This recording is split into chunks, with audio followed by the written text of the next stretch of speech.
watching The Joe Cronin Show.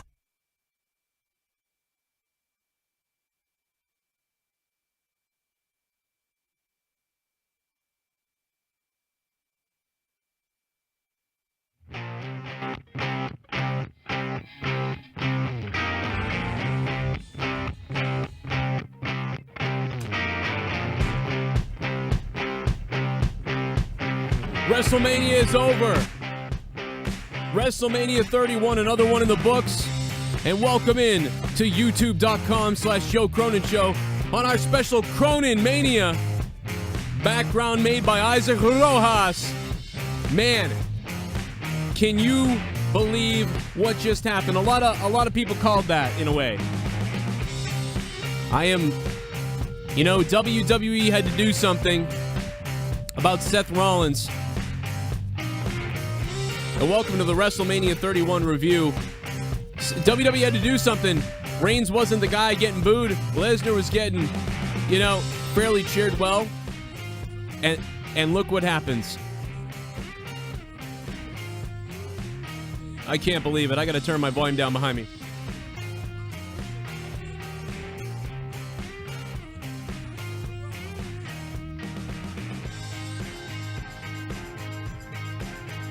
Guys, welcome to the Joe Cronin Show on YouTube. Thanks for being here. Thanks for being part of the show. Thanks for being subscribed. Thanks for following me throughout the day. We are going to get to all your phone calls, to all the wrestling news tonight. I can't believe it, man. Oh, and there was blood. There was blood. My God, there was blood. That they did that too. I'll tell you what, the entire night was so-so, but that main event was fun to watch. I was really worried. I thought maybe Reigns was actually going to end up doing what I said earlier and spearing both of them and then winning, and that would have scared the hell out of me. Oh, man. I'm kind of pumped up about that ending. I can't say that it saves WrestleMania, really, though, because WrestleMania was kind of blah, in my opinion.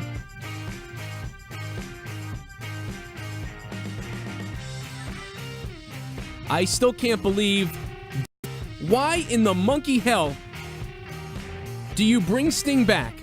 And in Sting's first freaking match, Sting's first match back in the WWE, you think it's a good idea for him to lose?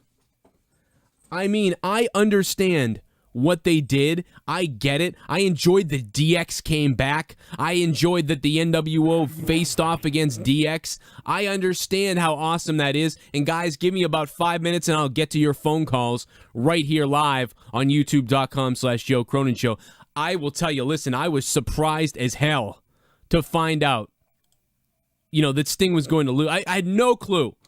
By the way, I absolutely loved Sting and Triple H's match. I loved the NWO coming out. I loved D-Generation X coming out. Shawn Michaels, I had a feeling he was going to show up and super kick someone. And I loved that.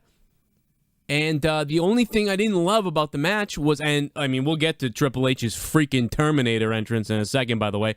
But the only thing I didn't like was the result. Was why would you have Sting lose in that match?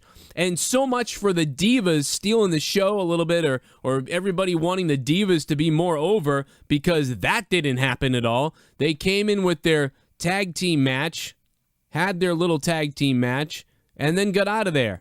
So it was not any different, really, than any of the other Divas matches. In fact, there was still a couple little botches in it. So the Divas still didn't really get their moment, and I didn't feel satisfied. Bray Wyatt, The Undertaker.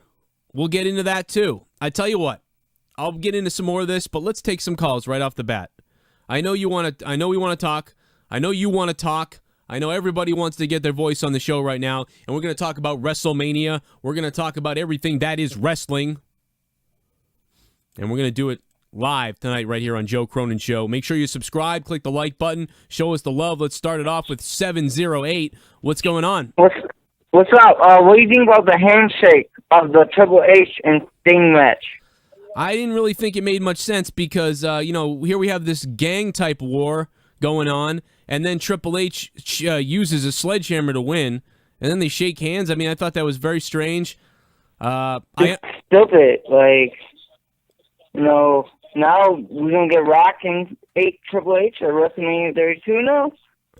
Well, that's what everyone's saying. They think it's Rock Triple H at WrestleMania 32. We thought it would be Rock versus Brock Lesnar at WrestleMania 32. I think this leaves the door open. We still don't know. It can still go either way. So I really don't have an answer for that.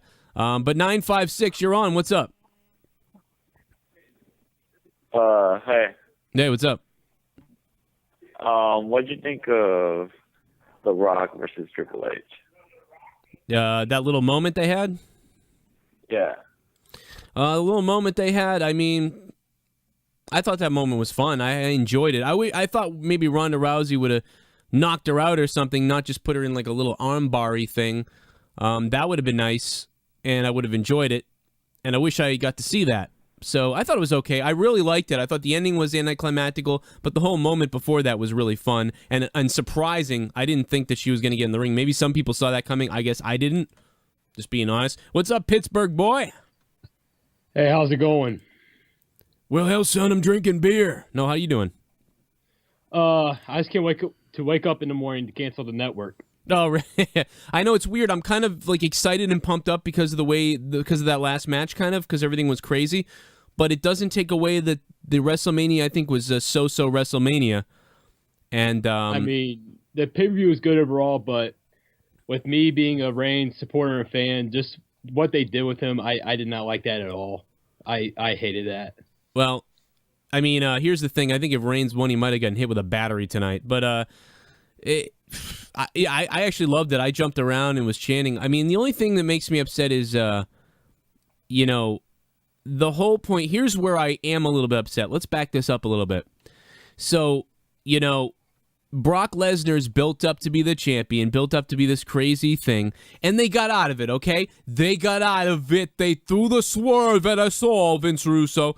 No, they got out of it because Brock Lesnar didn't get pinned. Brock Lesnar never lost. So you maintain Lesnar's crazeability and credibility and badassness because Brock Lesnar didn't get pinned. But here's the thing. My opinion was the whole point in The Undertaker losing to Brock Lesnar was so Brock Lesnar could go on a crazy streak for the whole year and put somebody over. And I was hoping it'd be Daniel Bryan at the time, but if it's not him, why wouldn't it be Reigns? Because, essentially Brock Lesnar has the whole goal, if that was the goal in my mind, for him to put someone over at WrestleMania, that never happened because Seth Rollins took advantage of the situation and ends up beating Reigns. So Brock Lesnar essentially never puts over anyone at WrestleMania, which is what we thought the whole goal of the freaking thing was. But yes, Pittsburgh, tell me as a Reigns fan, because I don't know a lot of Reigns fans that aren't like 13. So explain to me how you're feeling again. Do what now? Explain to me how you're feeling as a Reigns fan, because I don't know a lot of Reigns fans, and I want to hear how you feel.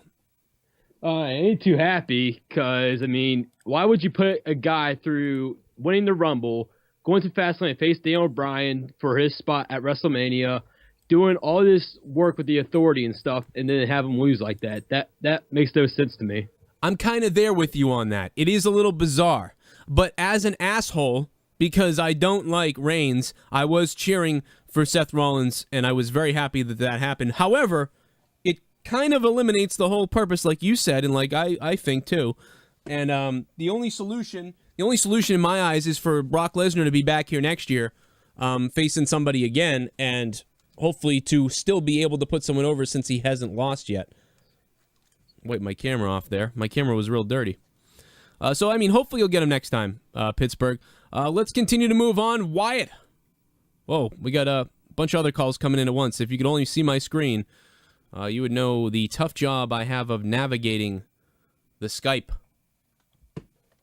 right now. I think Skype might have just froze because of all the calls. Sorry, guys. All right, so calls will have to wait for a few seconds until Skype resumes itself. Let's back it up a little bit.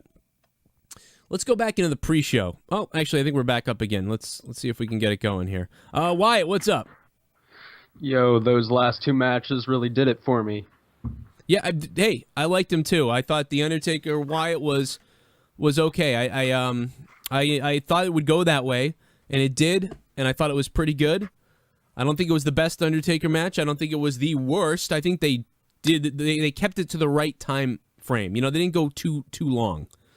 I felt like he seemed 10 times better this year than he was last year. That was definitely better. Yes, it definitely was better, and it helped how Wyatt threw himself around too. They played off each other well. It got better and better. And the moment where the crab thing and then Undertaker sitting up was pretty cool, I thought. I think Undertaker clearly was trying to sell that he was out of it, and you were like, oh my God, it really is over. And then he comes back and wins, and I thought that's how it was going to go exactly, and it did. I was wrong on a few other things, but what else did you think? I mean, because I thought it was an okay WrestleMania, and I may like it more going back on it, but I don't know. I do think if it wasn't for those last two matches, this would have been a iffy Mania for me. I was very mad about the ladder match going on first, even though I like the lineage of the IC belt going on first, the idea of that. But, you know, you talk about show stealing and stuff like that, and that match just kind of was like an afterthought. And it's an Intercontinental Championship match. Bam, there it is. And then it's done. And, you know, I don't know. We got my bro. Buenos noches. What's going on, man? What's going on, bro? How you doing tonight? Man, just chilling, you know, man. I decided, bro. Instead of watching, you know, the WWE Network at my cousin's house, I'm gonna stop paying for it, bro. You're gonna start paying for it? I'm gonna stop paying for it. Oh, you're gonna stop? I don't have it anyway, so it's a good plan. Right. Yeah, I just want to say right now, fuck Roman Reigns, fuck Seth Rollins, fuck everybody except the Divas, bro. They've been giving the best matches, and man, to be honest with you, man, the past two WrestleManias have been a letdown. It's been a letdown, man, and the only good thing about it was the commercials for the WWE Network, bro. That's all I want WWE for is for the commercials. That was funny when that guy called. Hey, Pennzoil Pete, thanks for the call too, bro. That guy called us a while back, and he was like, "Hey, you know, the best part was the commercials." It was the fucking guy was hilarious, but I don't think the joke works the second time. Jaron, what's up? Hey, I'm just going to hop on here for like a few minutes, but I just wanted to say that I have to disagree with you on a couple things. Okay. For one, I thought this WrestleMania was awesome. I think every match was great except for the Divas match and Cena versus Rusev. Everything else had me like jumping out of my seat. Especially some of the spots that they had, like with the Seth Rollins RKO when he tried to go for the curb stomp. That was amazing. The Intercontinental Championship match I felt was amazing. Everything else just really was spot on to me, except for those two matches. But everything else had me like so excited, and WrestleMania exceeded my expectations because I thought it was going to be so bad this year, but it turned out to be pretty good in my opinion. So I really liked WrestleMania. I guess I mean obviously I didn't really like it, but I thought it was okay. I think I was more disappointed if those things didn't happen at the end. I would probably be raving right now or ranting or something, because I was not happy at some point earlier, but it got better. The ending was so fun that it made it better in my eyes. But no, I did not think it was a very good WrestleMania. And, you know, Rusev and Cena was just like Randy Orton and Seth to me. Those two matches to me were kind of just like, you know, typical current style WrestleMania matches. Got to get the names on the card. Rusev came out in a freaking tank, though. That was cool. That was pretty cool, yeah. I had a note here. I just want to go look at it. Let's see. What the hell did I write? Oh yeah, this is what I wanted to talk about. In the Rusev and Cena match, I enjoyed I did enjoy the Rocky IV chant that went on. That was funny. Also, Cena hits a Stone Cold Stunner off the freaking second rope. Oh my God, that was awesome. What the hell was that? I mean, that was the funniest thing of that whole match. I mean, like, out of nowhere, Cena goes, I'm jump. You know what's weird is that move, he did something like that in 2K15 the other day when I was playing it. And I was like, you'll never see that. And then, like, it happened. I mean, you can go watch the video. I uploaded it, I think. And he does this move. And I'm like, I never seen that before. And then he does it at WrestleMania. It was very bizarre. That's awesome. What else? What would you give, then, WrestleMania on a scale of 1 to 10? I'm going to give WrestleMania a 7.8. Oh, I thought it might be higher based on what you were saying, but that's pretty good.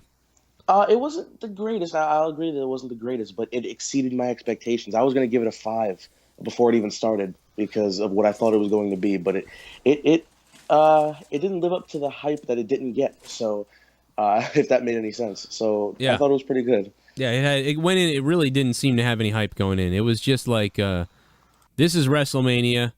Here you go. Watch it because it's WrestleMania. And there was no real. I mean, there was a little build up, but the build up just never seemed right. The build up to WrestleMania this year just didn't seem right. 707, what's up? Yeah, you're a greasy fucking faggot. Oh yeah, your mother's a cunt. No, you're a greasy fucking faggot. Says the dick swallower faggot cunt bag. It's 973. What's up? Hello? Hey, what's going on? Hey, what's up, Joe? What's going on? Huge fan, bro. Nice.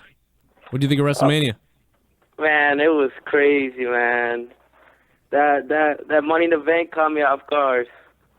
Yeah, man, it did. I mean, I thought Seth was going to try to cash it in tonight. I just didn't think it was going to go that way. Yeah, man.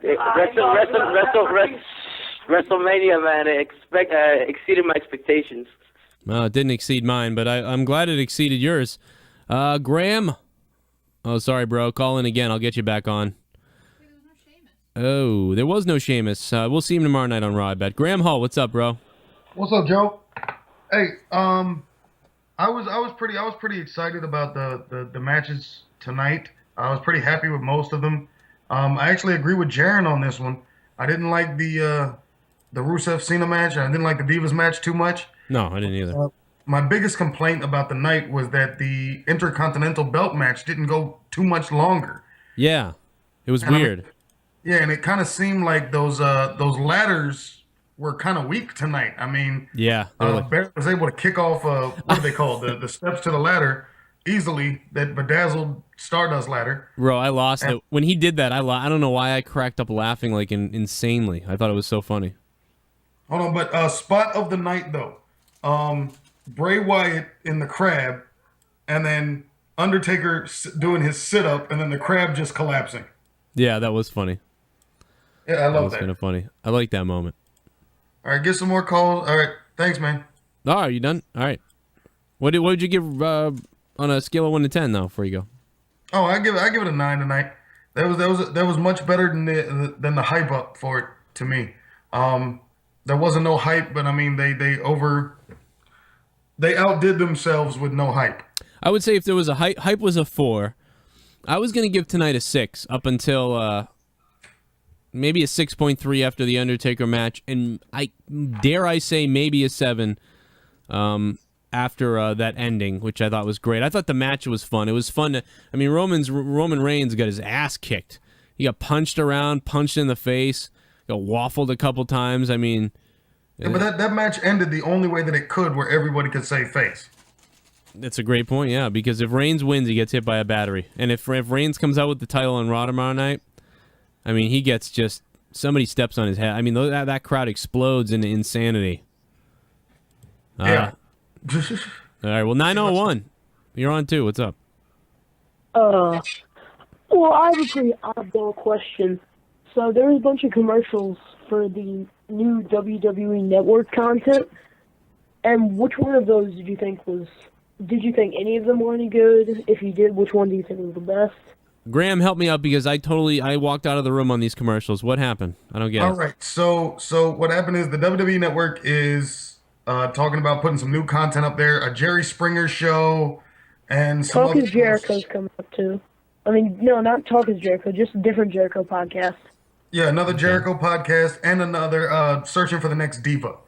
I mean, it's and not... and that South Park looking show produced by Seth Green or whatever. Wow. Yeah, the cartoon. I mean, it's not something that wrestling fans would really be interested in. I mean, a couple of people that like the old Jerry Springer show might be interested in it. But, I mean, the stuff is just basically geared towards the new, I'm sorry to say it, y'all millennial fans. It's geared towards y'all. The wrestling content's for us. The new shit's for y'all. That's weird, huh? So they're trying to generate some younger faces to that so they can get because I think Triple H has mentioned, it seems to me that they think their demographic, or their demographic is the older people, like the people who are in their mid-late 20s and older, which I didn't know that. I thought for sure there was a ton of kids watching the network. I don't know. By the way, the network wouldn't work for me tonight, and I had to order it on pay-per-view because the network was crashing in and out, and it was terrible. And here's the thing. But it looks so good on pay-per-view, which is what's great. Even when the network is running perfect on the Xbox or PlayStation or whatever, it still doesn't look as good as pay-per-view because you see the full frame rate and the full HD. On the network, on the Xbox and on the PC and stuff, it doesn't look as good, not even close. It's amazing how good pay-per-view looked. I loved watching it on pay-per-view tonight because everything looked beautiful. On the network, everything looked chunky and stupid, even if it was in full HD and not lagging. So it did look pretty bad on my Xbox. Yeah, on my Xbox, there were times where it went to like what looked like 140. And you know something? If you don't ever try it, you won't remember or know it. But if you were to buy it on pay-per-view and watch it on your television, then go put it on your Xbox or PlayStation and watch it over there, you will not be able to stand looking at it on your console because it's so freaking crisp on the consoles. All right, thanks, Graham, man. I'll maybe call up later again. All right. We'll get to more, and we'll move on. 337, what's up? Oh, nothing much, Joe. So Triple H was supposed to be Terminator tonight, but was it just me or did Sting kind of look like, Michael Jackson out there? He did look like... he had the red jacket on with the pale face. He had the black hair. You should have come out to Thriller. It would have been great. Come out to anything but his music. Didn't sound like the drums were on time with the music. It didn't sound right. It was weird. I don't know. I liked his entrance. I thought it was okay. I guess I didn't. I thought it was okay, but I didn't. I wished he got more. Look, did you watch the pre-show? I did. Yeah, I watched the whole pre-show. I'm sorry, but the tag team match, that was the best match of the night, easily for me. I don't think I thought that. I did like it. I thought it was kind of crazy, though. It was chaotic. It was. But not always in a good way. I think they were a little bit... And actually, the announcers made a comment about this. They said, a move didn't go right or something, and then they said, everyone in the back is probably going to talk about how that didn't work. But they didn't say it like that, but that's what they meant. And right. It was kind of a joke, so I don't know. I did enjoy it. I think they did a good job pumping up the crowd to start it, but it was a little chaotic for me, and there was too many botches. I did like that double suplex craziness they did in the corner. That was cool. I think it's Jimmy Uso who's injured or somebody, so they played him off injured. Yeah. So he wasn't... Did you notice how they keep on playing off WCW as the minor leagues? I think that's pretty pathetic considering half of WWE's roster was WCW guys that a decade after their liquidation. Oh, this is what they do. They love it. Why in the world did Sting lose? Did Sting lose tonight? Crazy. And so stupid. And if Sting shows up at WrestleMania next year and Triple H ends up wrestling The Rock, then it makes no sense. But if Triple H ends up wrestling somebody next year and Sting doesn't, then it makes sense. They tried to, Triple H lost to Bryan last year. We got to make Triple H seem like he can beat somebody again. But what's weird is... Got his ass beat by Ronda Rousey. I know. Ronda Rousey beats him up. That was so goofy.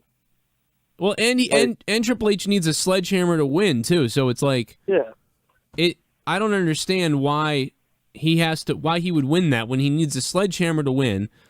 And it just was, the whole thing was freaking bizarre. The match, I loved the match and I love what they did. It's just I don't love the way it ended. That's what I'm pissed off about. I just think that the matches themselves weren't that interesting. The wrestling wasn't necessarily bad. Well, they didn't build anything up, really. No, it wasn't a great build-up. That's definitely that's a fact. It wasn't a good build-up. Guys, my name is Joe Cronin from The Joe Cronin Show. Thank you for over 12,000 subscribers on YouTube. Thank you very much to DDP for the shout-out. Diamond Dallas Page, what's up, brother? Get some Diamond Dallas Page. Get some DDP yoga and get on that. That's what Diamond Dallas Page just said. Scotty P from my hometown, up the road. I want to ask you a question. Okay, you do it. Do you think Chris Tosevich is going to change his baby's name to Seth Rollins? That is awesome. For those of you who don't know, when Chris Tosevich left the show because he had a baby, Chris Tosevich's son's name is Brock. That's right, guys. My former co-host, Chris Tosevich, named his baby Brock. New York, what's up? Yo, what's poppin', fellas, man? New York, man. What's up, man? How you doing? How's it going?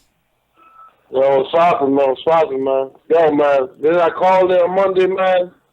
Man. Why was you gonna cash it in, man? You did. If it was the second or third match, man.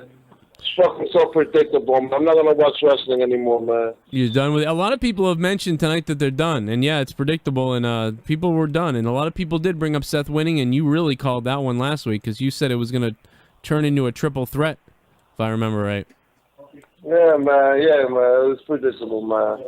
Well, yeah, man. I even like the you were right, man. I think I should order in the on pay-per-view, man, because that Xbox was kind of suspect, man. I think it's an Xbox thing. I had a lot of people tell me PlayStation was okay, but Xbox was dog pissed tonight, man. It was awful. Yeah, man. That's pretty much it, man. But other than that, WrestleMania was, pretty alright. It was pretty good. I actually like the Triple H's entrance. He always steps his game up every year, man. That was great.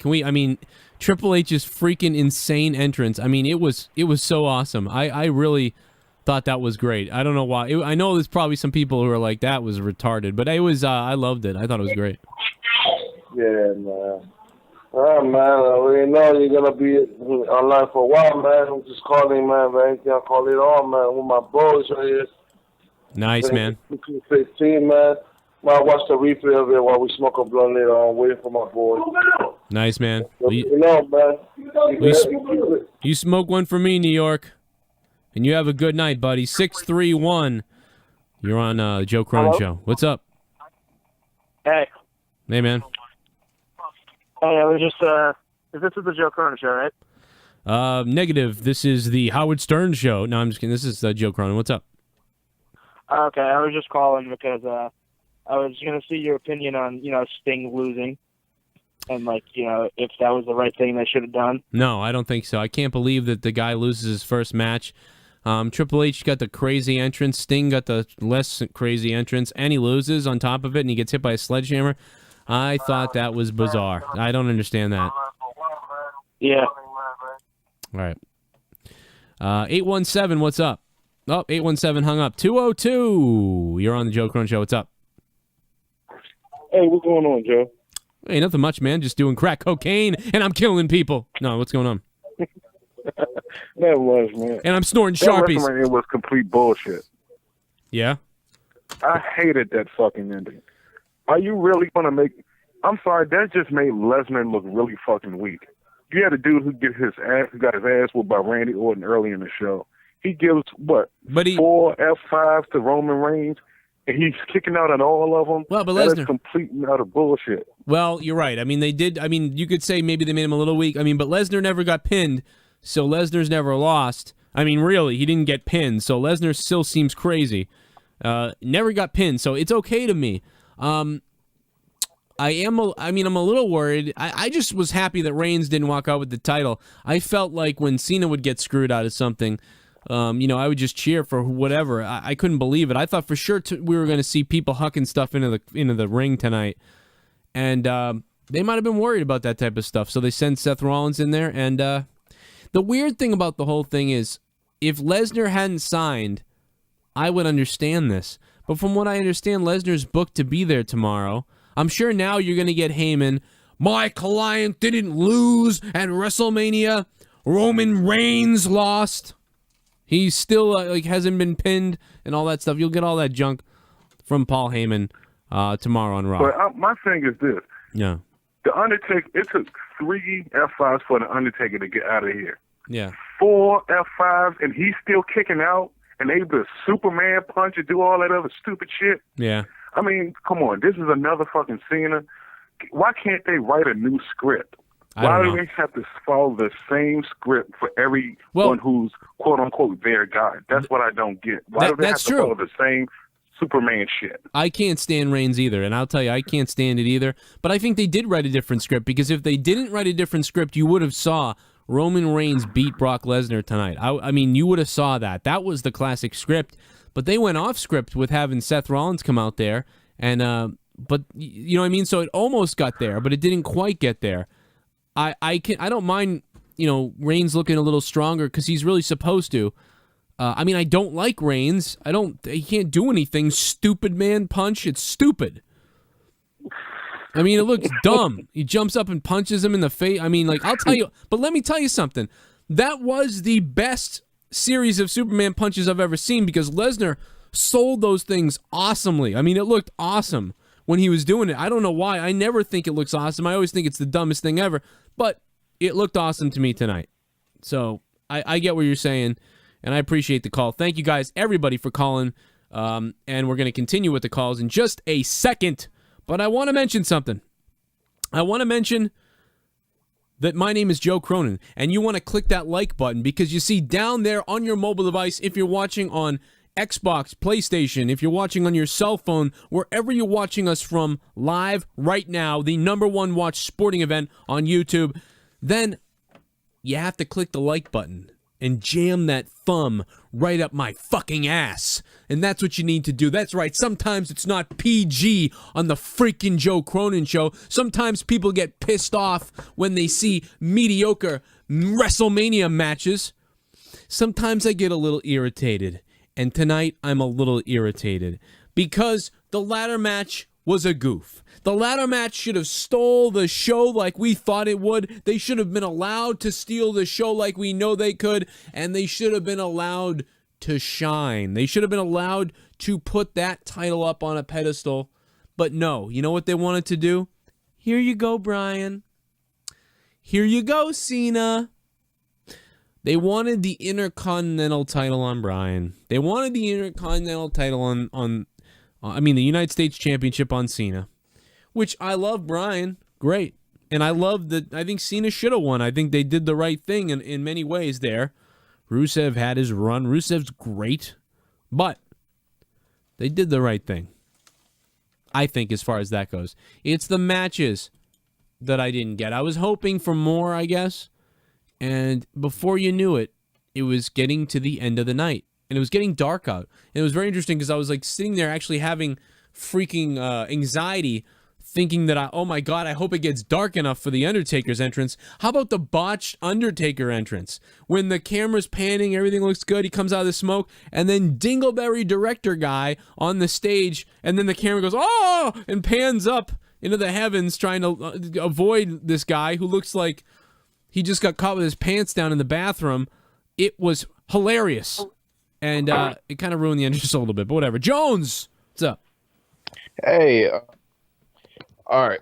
So I have a couple points I wanted to touch on. Yeah. All right. So the pre-show, the Andre the Giant Memorial Battle Royal. I thought it was nice. We finally got the Miz turning on the Miz Dow turning on Miz. I thought that was awesome. Shout out to JD from New York, who earlier called that like the whole thing. I mean, like, I kind of was thinking about it, but he really blew it out of the water this morning and throughout the last few weeks. JD from New York, 206. Go subscribe to him on YouTube right now and tell him Joe Cronin sent you. He's got 2 middle fingers for you, and those fingers might just be in your daddy if you make the wrong move. JD from New York. I don't know, sorry, I just went crazy there. I just wanted to help him out. But no, you're right. It's that was great. They got to have that moment that JD called earlier, but they still put over the Big Show in the end, and Big Show kind of made Sandow look pretty good. Yeah, and this Big Show's match, Big Show's being compared to Andre the Giant for years now, and it kind of makes sense. But as far as the Wyatt and Undertaker match goes, all right, from the start, you have Wyatt come out, and the Scarecrow's following him. I thought it was awesome. Right. Oh yeah, that was cool. I mean, the Scarecrow people, that was a little weird. I thought it was cool, but it was I don't know. It was a little something about it was a little weird. Sometimes that stuff like takes me out of it a little bit. Like, oh, this guy's so crazy. Why is he doing this weird? But I did like it. I wish it was darker. I think it was darker. That would have looked even better. Yeah, I didn't like how California was so bright. This Yeah. brightest WrestleMania we've had in a long time. Yeah, it was WrestleMania light. Yeah. All right. And during the match, yeah. All right, this needs to be Undertaker's last match. If you go back and you look at his eyes during the match, he looks just like an old person wrestling. It was the oldest he ever looked, and it's the oldest he's ever been, so that's probably why. But he'll be at WrestleMania next year, I believe. It will be his last year. It will be his last year next year. He's gonna get another concussion. I'm telling you. You're really concerned. No, I mean, I think he might get the Hall of Fame next year because of Texas and whatever. But he's definitely going to get a match or something next year because of Texas, and I think it will be his last match. And you may see him put his career on the line to make it obvious.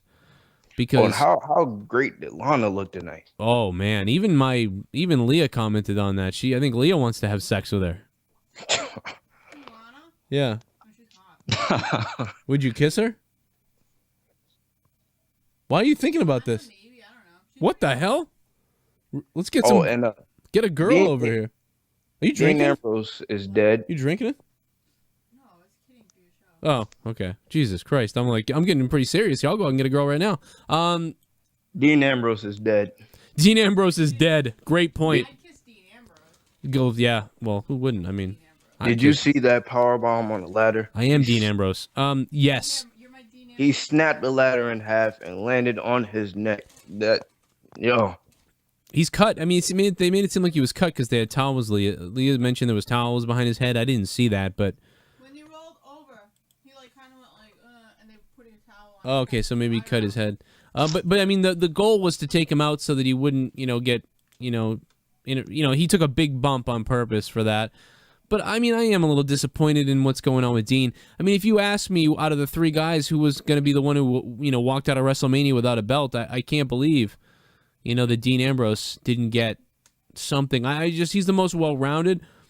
Seth Rollins is my favorite for wrestling reasons. I really love Seth Rollins. He's very, he's the closest thing to Shawn Michaels we can get. And that's why I enjoy him.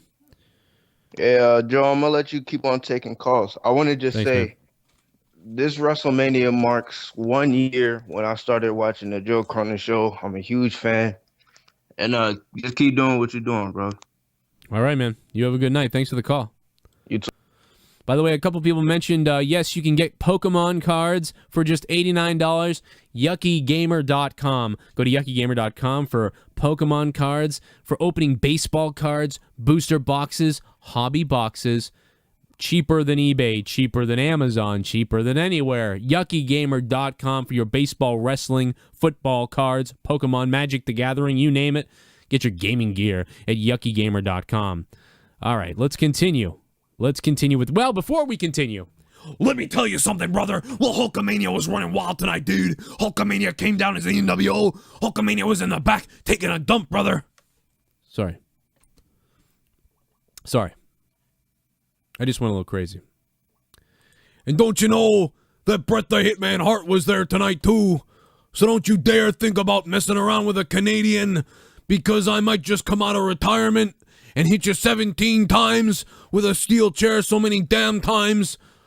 A lot of people talk about Rusev, but I've got to agree with them, because I always thought America was the land of trash, was the land of garbage. You ever notice the United States is shaped like just one big trash can of dog crap? Up in Canada, we take care of our children, we take care of our old. But here in America, all you like to do is murder each other because you're all a bunch of disgusting degenerates like the boy toy. I'm the best there is, the best there was, and a bicycle will kill me. All right, I'm sorry. Bret Hart had to make an appearance, WrestleMania 31, WrestleMania play button. Bret Hart comes out 469. What's up? Hey, what's up? What's going on? How you doing tonight? Bro, I'm doing it. Yeah, you sound like you're doing it, but hey, man, I just want to tell you, man, I'm real pissed off about this whole WrestleMania situation because these sort of bitches know what they got and they ain't using it. They should put Dean Ambrose in the damn main event. Hey, they stomped the shit out of everybody. Yeah, by the way, man, this is Sweet Johnny calling from Dallas, Texas. And, man, I just want to let you know how much I love your show, and I don't give a damn whether people are hating on you or not because you still whoop shit out of them regardless whether they like it or not. And they can suck my fucking if they don't like it.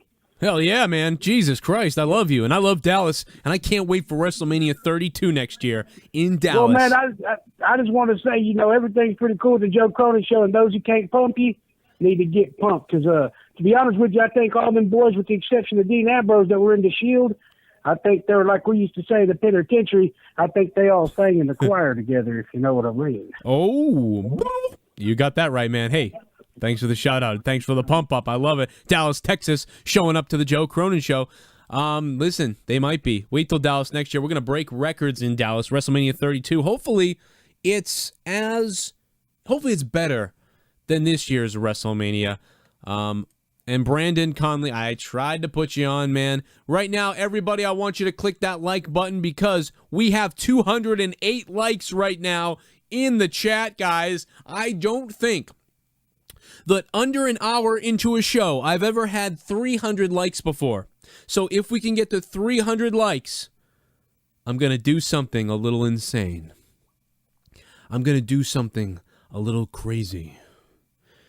I'm going to do something that you might not like.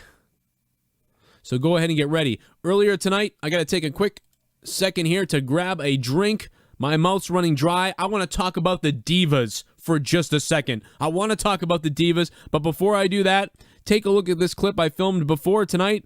Before WrestleMania went on the air, I was in rare form, and I was having a blast. Maybe a little too much fun. I was having as much fun as Larry Zbyszko at the Hall of Fame last night as he went through the magical bushes to butt-fuck Bruno Sammartino. Here you go. Enjoy. In front of all you guys, and I had multiple different wrestling shirts that I ripped off in getting excited for WrestleMania. The DX one, the Hulk Hogan, tons of shirts, and I kept ripping them off layer by layer, talking about my excitement about WrestleMania. But now this year, I've got a D-Generation X second DX 2.0 sweatshirt. And of course, I'm also going to be putting on something that I am the king of, which is YouTube. Of course, YouTube sends me this banner because I've done so good on the wrestling talk, on entertaining the YouTube crowd. That's why YouTube sent me this, because I am a super YouTuber. I am the Superman of YouTube. There's no question about it. And now, ladies and gentlemen, it's time to put on my super YouTube cape. And in all my glory, fly away, fly to WrestleMania.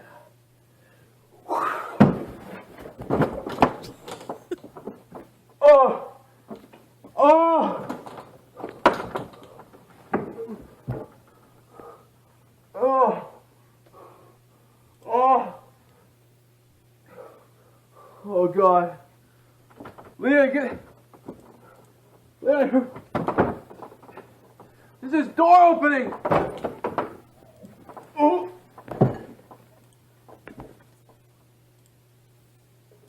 Well, I knocked myself out, I guess. I mean, I don't know what... I had problems. What can you say? Everybody has their own problems. I had some problems there. The laptop just turned off behind me. I don't know where the charger is. But hey, it's WrestleMania. Things happen. Let's continue with the calls. I got a drink. I feel a little bit better. 336. What's going on, man? What's up, Joe? Around April, was that last year at WrestleMania, Joe? Or last year's WrestleMania? It was early April, yeah. Yeah, last year WrestleMania. That's when I first started watching it. Nice, man. Welcome. It's happy birthday to us.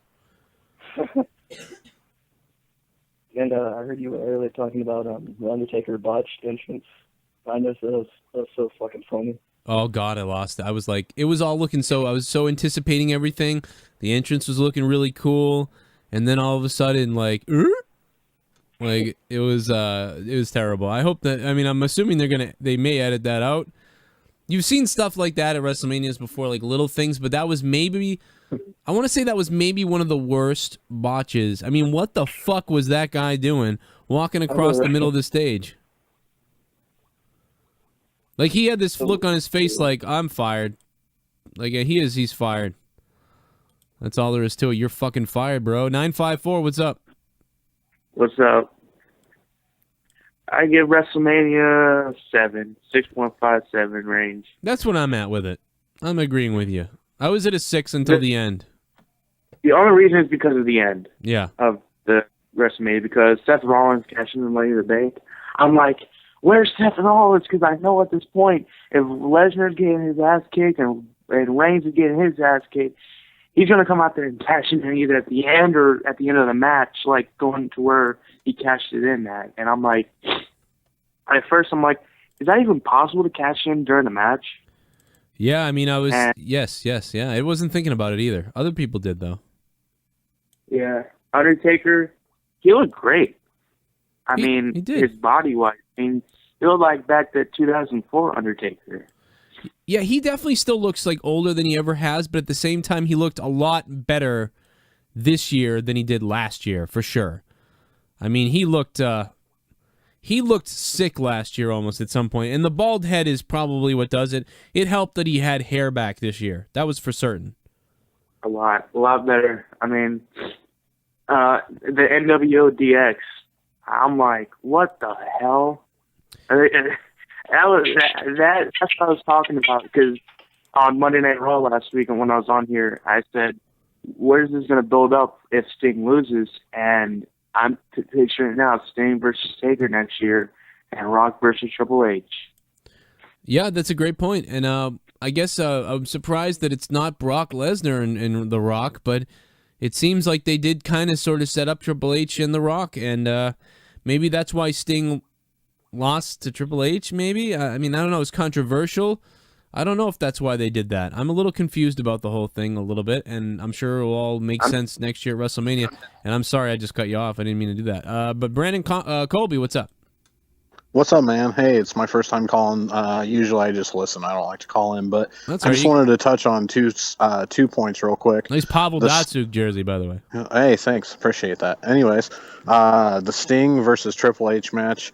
Do you think it would have ended differently if it would have been just 1v1 instead of having the packs come out and do their thing? Yeah, I mean, I think Triple H beating Sting cleanly would have been I think that would have been even more enraging in a way. But I wouldn't have minded their handshake no matter what happened, I guess. But then the fact that the two gangs come out and then they end up shaking, it was just really weird. I just thought that part was a little strange, but I didn't mind it. I didn't have a problem. I think Leah had a problem. Like, some people were like, I can't believe he's shaking hands now. That makes no sense. And it kind of didn't, but I don't know. I thought the whole thing was great. I was shocked. I can't believe freaking Scott Hall took a reverse back body drop bump. I mean, I was really surprised at that. Yeah, I said to my wife, he's going to be up in bed for the next 4 days recouping from that bump for sure. So, and then my second point, and then I'll just hop off here. In terms of the show, I would say it's probably a 7.5 or maybe an 8. But I'm really intrigued for Raw tomorrow. So I think they really sold Raw very well of like what's going to happen tomorrow. Yeah, I think it'll be exciting tomorrow. I'll have a lot of fun tomorrow. I think they sold it okay. I mean, they were supposed to sell Mania, but I'm probably not as high as you. I think I maybe give it a 7, and that maybe like generously because of the end. I thought it was kind of cool the way they ended it. I do want to go back and watch it again because Roman took some pops from Lesnar, and Lesnar gave some pops. It was a lot of fun to watch. And Tony, what's up, Tony? What up, man? How you doing? Great. I just got home from my friend's house, and I give WrestleMania a 7 or 7.5. Yeah, that's where I'm at too. Did you like the ending, or did you like the ending? Oh hell yeah! I thought it was good. I thought it was great. Yeah. I'm glad they didn't waste the Money in the Bank briefcase. I'm glad I didn't go to Money in the Bank for to fucking get wasted. But it was a pretty good, decent WrestleMania. At least it was better than I expected. Divas match. I cared for everything except for the Divas, obviously. I mean, I can't even believe. I thought they really sold me on. Being it better, maybe. Right, exactly. Yeah. Nope. They fucking wasted it. Of course they did. And they definitely wasted it. I thought that they were definitely going to have a bigger Divas match. I thought they were going to really actually, they were worried about the women and they were going to do so. I can't believe for a second. I mean, I sort of didn't think that, but I kind of for a second believed it for a half a second, and I really, now I know I shouldn't have. I should not have believed it. It was dumb to believe that. Like a moron, I did. And I shouldn't have. And I want to say thank you guys. We are the #1 watched sporting event on YouTube tonight. Watched all around the world with over 5 million views total and 12,000 subscribers. Thanks for doing that. If you like the show tonight, I hope you guys do. Please slap that subscribe button, and we'll get to some more stuff. What else, Tony? What else did you think? Did you not like anything else? I mean, was there anything else that was left undone? What do you feel like? Well, to be honest with you, I thought everything else was decent. Undertaker Bray Wyatt was pretty good. Roman Reigns and Brock Lesnar was neat, I guess. Starting off with, Roman Reigns just smiling at Brock the whole fucking time. But I don't care for Roman at all. I can give less of a fuck. But I did not expect the ending. I think that was the shocker of the night. And so I called Seth Rollins being Randy Orton. Apparently, I was way fucking off.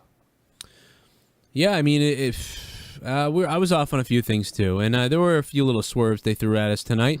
I'll throw swerves that Vince Russo knows they swerve. And my dick, my balls, don't make me take it out. Sorry. Dean Ambrose's spot was good in the ladder match, I thought. Yeah, that was a great spot. I was just upset that that's how it ended for him. Like, yeah. Dean Ambrose goes through the ladder in a great spot, but then he's done. He's out of the match, and the whole fucking thing started with him. So yeah. He should have got a better spot. Yeah, I didn't enjoy how they treated Dean Ambrose in WrestleMania this year. I'm not very happy with what's happened with Dean. That is something to be disturbed by. But I think we can look forward to a lot of fun matches with the IC belt, like Daniel Bryan versus Dolph Ziggler, Daniel Bryan versus Dean Ambrose, Daniel Bryan versus Wade Barrett. There's a lot of cool stuff to be done there. Bad news, Barrett has a rematch clause technically. So he does, yeah. So we could get Barrett versus Bryan. And I'll be more excited for some of the other guys, to be honest. Although I do like Barrett though, but one more thing. This is my anniversary. I've been watching since SummerSlam 2013, but since last year I've been calling in, so it's a good anniversary for me. Keep doing what you're doing on the show, man. Can't wait to stick along for the rest of the show. It is a little different to do it without Dave. Oh yeah, very interesting. I mean, if Dave was listening, I'd even invite him. I almost kind of miss him now a little bit. I want to stay as long as I could because I felt bad. So well, Dave is he's great and his channel's doing really well. I just didn't know what the hell was going on with everybody, but I'll always take his call. And he's definitely my friend. He's for sure. Tommy's my friend. Dave is my friend, and I love those guys. And eventually, I'll be able to talk to everybody. And hell, I'd even put him on if he was here. And I wish I maybe made a mistake a little bit, but I don't know. I'm having a good time. We're doing things the way I thought we needed to do them now. But whatever. LB, sorry I did not get you on there. I tried to click you over. I do have some news about the Stone Cold Steve Austin falling out with the WWE, and everybody been mentioning this news. Steve Austin was not in town for WrestleMania 31. Of course, he was at home, not there at the Hall of Fame, too. Some people name dropped him, and I mentioned he's not there because people said, why don't they show Steve? Steve wasn't there. It came as a surprise to people that within the WWE, as they had plans for him when he got into town, but possibly interviews or WWE Network. Maybe that's where they were going to do interviews with him. I don't know. And out of PW Insider, they reported that there was an issue between Steve Austin and Vince McMahon, perhaps something to do with using Austin's podcast on the WWE Network again. I don't understand what the issue would be then. Little confused about that, but I mean that's quite a little issue. I mean I don't know. I mean there's got to be something bigger than that. LB, what's going on, man? Oh man, what's up, man? Man, you sound beat. Yeah, because I just got finished eating and drinking and shit. Oh yeah, I know that is. I'm gonna start drinking a little bit later, but we'll see what happens. Oh man, let me ask you something. Did this WrestleMania make you laugh like a motherfucker, and then 1 minute scared the shit out of you. Like after the Sting match, like every match has scared you of the end results. Yeah, there was a little feeling of like, what's going on, and that's hilarious. Yes, there was a little bit of laughter. Yeah, not a ton, but there was a few funny ass moments, unintentionally, I think, by them. I think the funniest moment was, like when the DX NWO thing, because I kept laughing at Billy Gunn's sneakers. Oh my god. His sneakers were greener than Roman Reigns 3 years ago. They were shining. Those things were hilarious. And then when he run, you know how Billy Gunn always is like really intense. Yeah, when you see them charge at who was it, Kevin Nash? You see the sneakers fly like. Just go back, Billy Gunn. Dutchman from SpongeBob. Billy Gunn's been doing this forever too. Just go back to WrestleMania 15. Go watch WrestleMania 15 when Triple H turns on DX, and then Billy Gunn runs down with the rest of the other DX guys to attack Triple H and to look up for X-Pac. And then Billy Gunn slides in the ring and almost slides completely out of the ring. It's the funniest damn thing at WrestleMania 15. Billy Gunn slides in the ring to go after Triple H, and he just keeps sliding and almost goes out of the ring. Which WrestleMania was it? It was 13. You said 13, 15, right? 15. 15, yeah. It's the one where Triple H and Chyna get back together during the Kane match with Triple H, but then later on in the X-Pac match, they interfere and cost X-Pac the match, and then Triple H turns on DX, and that's when Triple H goes to become the Triple H solo and the game and everything, and that's right as that happens. But Billy Gunn rushes down there in the Road Dogg because they realize Triple H is screwing them over all of a sudden, and they come out to help X-Pac, and Billy Gunn just slides freaking across the ring, and it's damn hilarious. Oh my god, I could not stop. When he waffled Kevin Nash, I just started dying because all I see was green speakers. Like, oh, that's right. I was just dying. And then what else? Oh yeah, and I was laughing my ass off on Twitter. I said the U.S. title will spin again tomorrow. I told y'all that shit was gonna happen. Wait a minute, you think it's gonna spin? He's gonna make a spin tomorrow, and I'm gonna laugh my ass off if they troll us like that. Oh God, you don't think those? Oh my God, I don't know if I want to see that. I don't want to see the title spinning. What else scared? Oh yeah, the Roman Reigns comeback. That scared the shit out. I was like, oh my god, Vince, no. Vince, no. Fucking, because, and what else pissed me off? I'm like, whose fucking ego allowed that Sting? Yeah, I mean that seems so fishy to me. I don't care what you say. I am very surprised Sting lost. That is like one of the most, out of everything that happened tonight, that might be the most surprising thing to me, is that Sting lost. Everything else I could totally see happening. And if you said, if you read to me WrestleMania right now and said, I'm going to read you a fictitious WrestleMania or a real WrestleMania, I'm not telling you whether this is really what happened. And they read me the whole card. The one thing I would say, they said one thing is not right in this lineup that I'm telling you about. One thing is wrong. Guess which thing it is. I probably would pick the Sting losing thing. I would not believe that happened. Hashtag Sting has been terminated. He was terminated.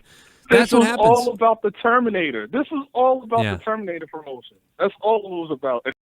This video to all your friends on Facebook. Share this thing everywhere. It's the Joe Cronin Show. Hope you guys are here. And I'm glad, by the way, that damn it, who was it that won the Bray Wyatt? It was Bobby Brownstone who won the Bray Wyatt relic card, the WWE Chrome Topps 2014 relic card. I sent the guy the card a long time ago, and finally he got it. Finally the dude got it. Bobby Brownstone got the card. And he sent me a tweet with him with the card. I don't remember what the hell happened to it, but it's here somewhere. Was there anything else that you didn't like about WrestleMania, or that you did, or? It's like I give it a 7.5, but it's like I felt like it was lackluster, but it was good. The ladder match was shit, like because I felt like I almost completely forgot about it. Yeah, the Andre Memorial Battle Royal was more memorable than that shit. Yeah, I was not happy. So I saw some people saying it was great and stuff, and I was like, these people are out of their minds. I mean, I thought we were going to, I was hoping for steal of the show, but there was no stealing of the show in that match whatsoever. And I'm very sad about that. And LB, I'm going to move on. Thanks for the call, man. Thanks for being reached the voicemail box of... Okay, somebody, I lost somebody there. What's up, Joe? How are you? What's going on, man? I just want to start off by touching on the Sting and Triple H fight. Yeah. Well, I saw it coming, DX coming out. Sting's like old, and so is Triple H. So I needed like DX and coming out to make the match interesting. But when NWO and DX were clashing with each other, and then Shawn Michaels came out, was I the only one thinking that it would have been sick that Goldberg came out and just started spearing the crap out of everybody? That would have been pretty cool. That would have been sick. I was praying for it, but it never happened. But Goldberg, that would have been awesome. I gotta say, you're right on with that. That would have been really funny. It would have been funny, put it that way. But no, they wouldn't do that because Triple H hates Goldberg, and their egos are so huge. I was watching the old Tough Enough, the original one, the 2001 Tough Enough, and I remember that I saw that part that I forgot about when the dude has the Goldberg picture up, and then Triple H just goes, "Your favorite wrestler is a guy who sucks at wrestling and never can't even." It's just really funny. He just rips into Goldberg. Yeah, it's a shame, man. Nah, man, I would love that. I just want to touch up also on the main event, Roman Reigns and Brock Lesnar. Yeah. Man, that match was sick. I was like, man, are they actually going to bury Roman Reigns? I was like, oh my gosh. It was actually turning into an enjoyable. It really was kind of an enjoyable match. I want to go back and watch it again, and it's almost too bad that something did happen, but it was pretty good. It was just, I mean, it was a lot of brutality stuff, not as much wrestling, more of like a UFC type of fight. So yeah, that's what they do with Brock Lesnar now. But yeah, but when Roman Reigns started like making a little comeback with his punches, I'm like, oh my gosh, this is just like Hulk Hogan and Shawn Michaels SummerSlam all over again. Yeah, I thought that you might see that. I thought you might see like Reigns do something you've never seen before, like him get up and do some kind of, hulking up type of thing. I thought you may see that, to be honest. And yeah. You kind of. And what was up with Roman Reigns laughing every time he got a punch? He like reminded me of Mayweather there. Yeah, like Mankind. But no, that was great. I like that part. I don't know. I liked him a little bit more tonight because of what they did. But I still didn't. I'm glad he didn't win because he would have got hit by a battery. 601, what's up? Hey, what's up? At first I thought it was on accident. I think it was, but then it was definitely intentional of Lesnar, bleeding all over the place. And yes. I thought they had that banned. Is that lifted, or what do you think that was for? I think that was for the match. I think that was for an exception. I think they've done this on other occasions too, like randomly, very rare occasions. They've put blood in the match. They've allowed it.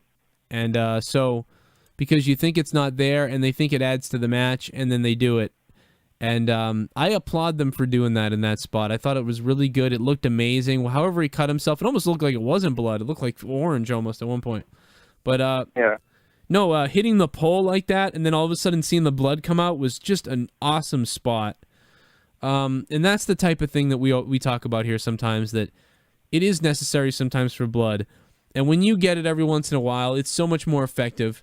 And I thought it was just done really well tonight. I was very happy that they went there with it. They won't be able to use half of these clips tomorrow that's not in black and white, but I thought it was awesome that they went there with it. Yeah, because I know if I go back on the network and watch older stuff like Hogan back in the 80s, and they blurred out. They put a blue square over his forehead. So when he did it intentionally, I was glad it did. You're right, it did enhance it. I mean, it reminded me like, you had Hulk Hogan versus Macho Man at WrestleMania 5. And back then they didn't do a lot of bleeding then either, but Hulk Hogan was bloody during that match with Macho Man. Hogan was bloody, I think, in a few other matches. I think against Sergeant Slaughter maybe. Ric Flair got really busted open, I think, at WrestleMania 8. There's been little spots. WrestleMania 13, then Stone Cold was really bleeding, and that was obviously during going into the Attitude Era. So, but no, good call. Thanks for the call, by the way. Throw Lana there on the game. What's up to everyone in the chat? Wheezing. 336 Stoner Troy, glad to hear from you, bro. Glad you're in here. Don't virus me. Shut up, Cronin. No, you shut up, because I will. I don't need to virus you, bro. You know why I don't need to virus you? Don't virus me. I don't need to virus you because your mother, after going out onto the street and having sex with every single guy in your town, when she came home to rape you for the last time, she gave you a virus known as HIV, and you have to live with that for the rest of your life, and your own mother gave it to you. So don't worry about me. Worry about your treatments. Worry about yourself. Worry about your burial plans. Worry about your mother running and roaming free, not using condoms, not using protection. That's your mother out there. And no matter how disgusting she is, no matter how much of a slut your mother is, it's your job to take care of her. And it's your job to die together. Now I think you better go on someone else's channel. Shut your mouth before I come out there and finish you off before that disease ever does. Because I am Joe Cronin, and I don't play games with diseased assholes. Hashtag fact. Francisco, what's up, bro? What's up, Nick Taylor? Big Show needs to retire. I think he can. He won the memorial, and now he can go away. 225, what's up? Hey, Joe. What's going on, man? Not much. Is it just me, or did the Undertaker look like a Cajun woman from Fu Manchu tonight? You say Fu Manchu? Yeah, like Cajun woman. Oh, yeah, he did. Cajun, yeah, I get that. He did look like that a little bit, yeah. I mean, he kind of looked like the old Undertaker when he came back that time against Kane. He kind of had that look going on, which I kind of like that. I thought it was cool that he went a little more toned down as opposed to last year. Had that crazy-ass jacket. 520, what's up? Hey, Joe Cronin, how's the East Coast treating you? Not good, because I shoveled about 300 million feet of snow this winter. Still nice. At least I'm dealing with the 90-degree weather. What, are you in California? Arizona, close enough. Oh, yeah. They could take our snow out here because they have a drought. I wouldn't mind having it, but yeah. Well, it's melting now, so it's getting better. That's good. Hey, I got your notes for you tonight, so... Oh, you got the you have copious amounts of notes tonight? I guess so. Yep. I missed part of the show because since I was on California time, I get home, I'm like, why is this on? It's only 2:00 in the afternoon and all.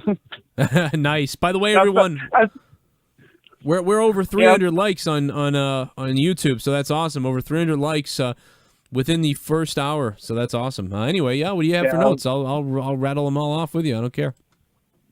Yeah, I heard you had that many.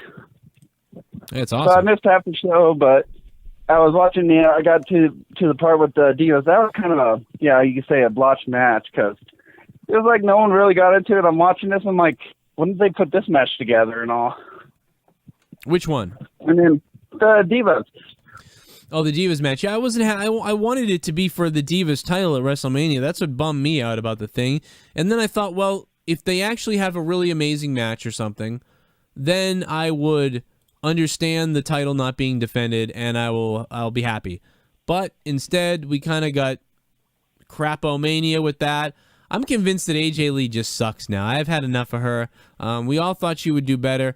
I think if she was in NXT, she would do better. Anybody in NXT would do better because NXT is so awesome to watch, and the wrestling on WWE is, as far as women go, is just abysmal. It was terrible. There was botches. It was stupid. I hated it. And, Brie Bella wasn't even in the match. I mean, she can't wrestle that well anyway, so good thing. But just, I thought it was embarrassing again for them. When I was watching, I was sitting there like, is AJ just here for a payout or something? Because it's like she didn't really get involved in the match at first and all. And then it was like they just did a little scrimmage out there in the outside of the ring, and I was like, okay, so this is all it's going to be? Yeah, it wasn't. I thought something might happen. I thought they might try something. Stupid me. I mean, thank God it wasn't bra and panties or 7 women against each other. When you think about the people that got screwed, think about the divas, because those 4 women got to wrestle, but think about all the other women that didn't make it on the show tonight. You know what I mean? It's unbelievable. Like almost the entire divas division, wasn't on the show. They were, you know, Why don't they make a women's battle royal or something for them? Let them get on the card doing that or something. I don't know why they don't do something. They have a 2-hour pre-show, and most of it sucked. So why not just put 3 matches on the pre-show and get everyone on that way? I mean, the women could have had you're right. They could have had a woman for Queen of the Ring or some stupid thing. I don't know. There you go. Yeah. Have them have a trophy with Queen of the Ring or something. Yeah, that works. Or put Fabulous Moolah on a trophy. How about that? There you go. Yeah, give her something, because she was like always in the wrestling. Give her a trophy of her. The Mae Young. Call it the Fabulous Malu match or something. Or Mae Young. You just have Mae Young, you know? Oh, yeah, that works too. Have either one. Yeah, have either one of those. And if somebody dies, we'll give them the Chris Benoit belt too. How about that? Oh, there you go. What else do you got? And then after I was watching the John Cena and Rusev. I liked Rusev's intro. Hell, they should have it would have made it more interesting. Get the actual Russian shoulders. I would say that would have looked cool, and have Putin just come out and say, "Hi guys, I'm here," or something like that. That would have made it interesting. Just have Putin versus Bush, or Putin versus there you go. Obama. Have them both walk out. Bush being John Cena's corner and Putin being Rusev's corner. That's awesome. What's up, Jonathan I like Martinez? that he rolled down that tank though. Yeah, that's right. That's right. What was the deal with John Cena's intro? What was, he didn't really do anything. I'm like, what is this? I'm like, watching this, I'm like, did they go to a commercial or something? Wait. Yeah, no, well, that's what Leah said. She's like, well, he got a big intro. I thought Cena would get a big intro. And no, I just think that they were like, the intro was that promo. They play this big promo that was supposed to get you pumped up, and then Cena comes out, and it's crazy. That's what they did, and that's what they went with. It's still so funny how the crowd's saying John Cena sucks to his song, though. Yeah, there was like, John Cena sucks. They do this whole thing, and it's like intro. All for nothing, because then he comes out and gets just crapped on. Yeah, and then through the middle of the match, the crowd wasn't even into the match. They started going for, forgot her name now because I'm drinking here. Yeah. They started chanting for her. I was like, oh, crap, here they go. Yeah, right? Well, that's what happens to Cena. Good call, by the way. He might have had more notes. I don't know, but I got to move along with everybody here. Yeah, you're listening to The Joe Cronin Show and YuckyGamer.com, but this is The Joe Cronin Show. Leave your message for Joe or continue to call the show until you get on. We have lots of calls, so keep calling, and you'll eventually get put on The Joe Cronin Show. Now visit YuckyGamer.com and leave us a message here as well. You like that? There we go. A lot of people complaining that they were getting Yucky Gamer. Now the voicemail is for both, and you can understand. Anyone see the fan with the thumbs down when Reigns did the Superman punch? So who's the next foreign heel for Cena to squash? Maybe Sheamus. That's what a Goldmine85 says in the chat. Nick Taylor says Ronda Rousey should fight Nikki and Brie Bella.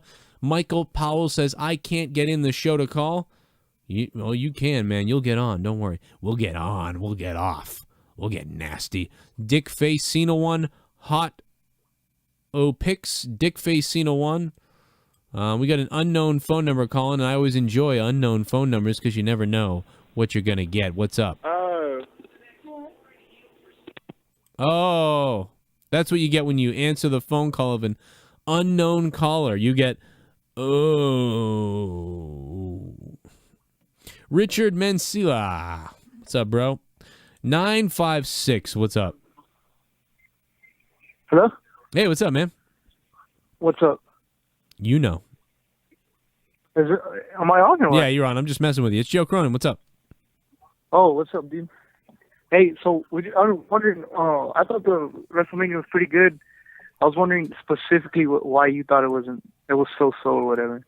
I could specifically. I mean, I don't know. I've rattled off a few things, but I'll go right into it. All right, let me see here. Why did I think Let me pull up the card right now. I'll pull it up right here. I'm gonna rattle right through it. blah blah blah blah blah blah blah blah.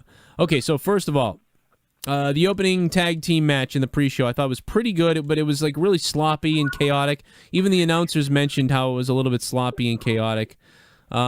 Roman Reigns versus Brock Lesnar was good. I enjoyed it. It was entertaining. It did what it was supposed to do. I had a lot of fun with that. That was my favorite thing of the night because of it. Just was like an insane fight, and then of course Seth Rollins cashing in the way he did was really cool to watch too. So Brock Lesnar Reigns I enjoyed it.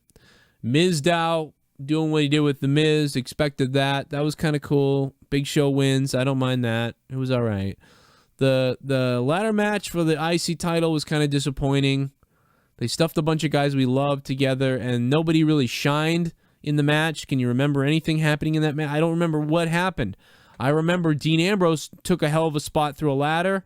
I remember that Daniel Bryan won, and I remember that Wade Barrett smashed the glitter Stardust ladder and like 3 rungs down, and that was kind of stupid. So, and for those guys to not be able to go better than that, it was just too many people in a match. You know, they showed all these great ladder matches beforehand and how amazing they were and everything, and this was not even close. In my eyes, not even close. So, we're not doing so well so far. Bray Wyatt and The Undertaker was all right. I liked it. I enjoyed how they did it. That's the way you had to do it. Nah. Glad The Undertaker won. Cena and Rusev was another okay. Randy Orton and Seth Rollins was just okay. The women's match wasn't good. So until you get to... And I think Sting and Triple H was one of the better parts of the night. That was one of the better parts of the night because it was fun to watch the NWO and DX. So that's not good. When that was one of my favorite things because of nostalgia and everything else wasn't so hot. I mean, I guess, yeah, Seth Rollins jumping up to do the curb stomp and then Randy Orton catching him and then RKOing him, that was cool. But there just was nothing. I guess it was my favorite. If I have to go back and watch one of those matches, I'm gonna watch the main event. And then if you put a gun to my head and said you have to watch another one of the matches, I'm gonna go to Sting and Triple H. And then if you put a gun to my head and said pick the third match, I'd tell you to shoot me. So that, in my opinion, doesn't make for a very good WrestleMania. It makes, once again, for a WrestleMania that had 2 matches that were looked at. It seems like every year it's 2 matches. You know? Last year, Daniel Bryan in the triple threat match in the end, that main event was great, you know? Undertaker losing was crazy. And then even Daniel Bryan and Triple H at the beginning was all right. But then that was it to me. I don't remember much else. And then the year before, it's always the main event and then the Undertaker match. I think tonight was the main event and then Sting Triple H and then Undertaker Wyatt. And then everything else really you just blah. And that's it. And so that's why I would give tonight. I would have given, if that main event wasn't that good, I would have given tonight a 6 maybe. Which I enjoyed last year's WrestleMania more. Put it that way. I did enjoy last year's WrestleMania more. And I don't know. It's too much. Everything is so much now. It's hard to say. 608, what's up? Hello? Hey, what's going on, man? Hey, how about Bray Wyatt bouncing off those steps and flying 13 feet through the air? I did enjoy that. I was. Did you? He did it to himself, and that was kind of funny. He missed Undertaker by like 10 miles. Yeah, I enjoyed it. It looked. I mean, I enjoyed it because it was hilarious. I mean, you know, he looked like. That's my favorite thing to do. If I was wrestling, I would want someone to reverse me so I could ram the steps and flip over them like Mankind. But never. That's what it reminded me of. Yeah, but never would I think that I'm going to charge at the Undertaker, completely miss him in a move that why would you do it, and smash yourself into the stairs. It was very bizarre. It was great. But it was fun. All right, man. Good show. Thanks, man. I love that move. I love the idea of throwing myself into the steps and like jumping up slightly and hitting them and then waffling and spinning around. I've dreamed of being in the WWE and doing that move. When I was in the Indies, I wanted to do it really bad at the show I was in, but unfortunately the steps were wood, And I thought that when I looked at the steps, I thought they were more hollow. And then, like, when I hit them, they would come undone, and I would flip over them, and it would make a big, like, wood noise. But it was solid wood, and I think it was encased cement, like, filling it. And so when I hit the thing, it was, like, still, and I flipped over, and it looked ridiculous. But if it had made a big crashing noise, it would have been awesome, and I would have enjoyed it. Guys, can we get to 400 likes? If you like the show tonight, please subscribe and slap that like button. And do me a favor. I wish Shawn Michaels could come out of retirement and take on somebody in a ladder match. That would be amazing. I would love to see that. Absolutely love to see that. Lana needs to bend over more. Riley Sir says that. Don't virus me, says Joe. I was just kidding, don't virus me. I love you.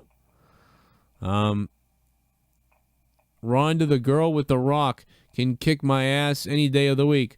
Boo, Sting, boo, JD Beats says. Badass Muffin. What's up, Badass Muffin? Long-time listener of the show.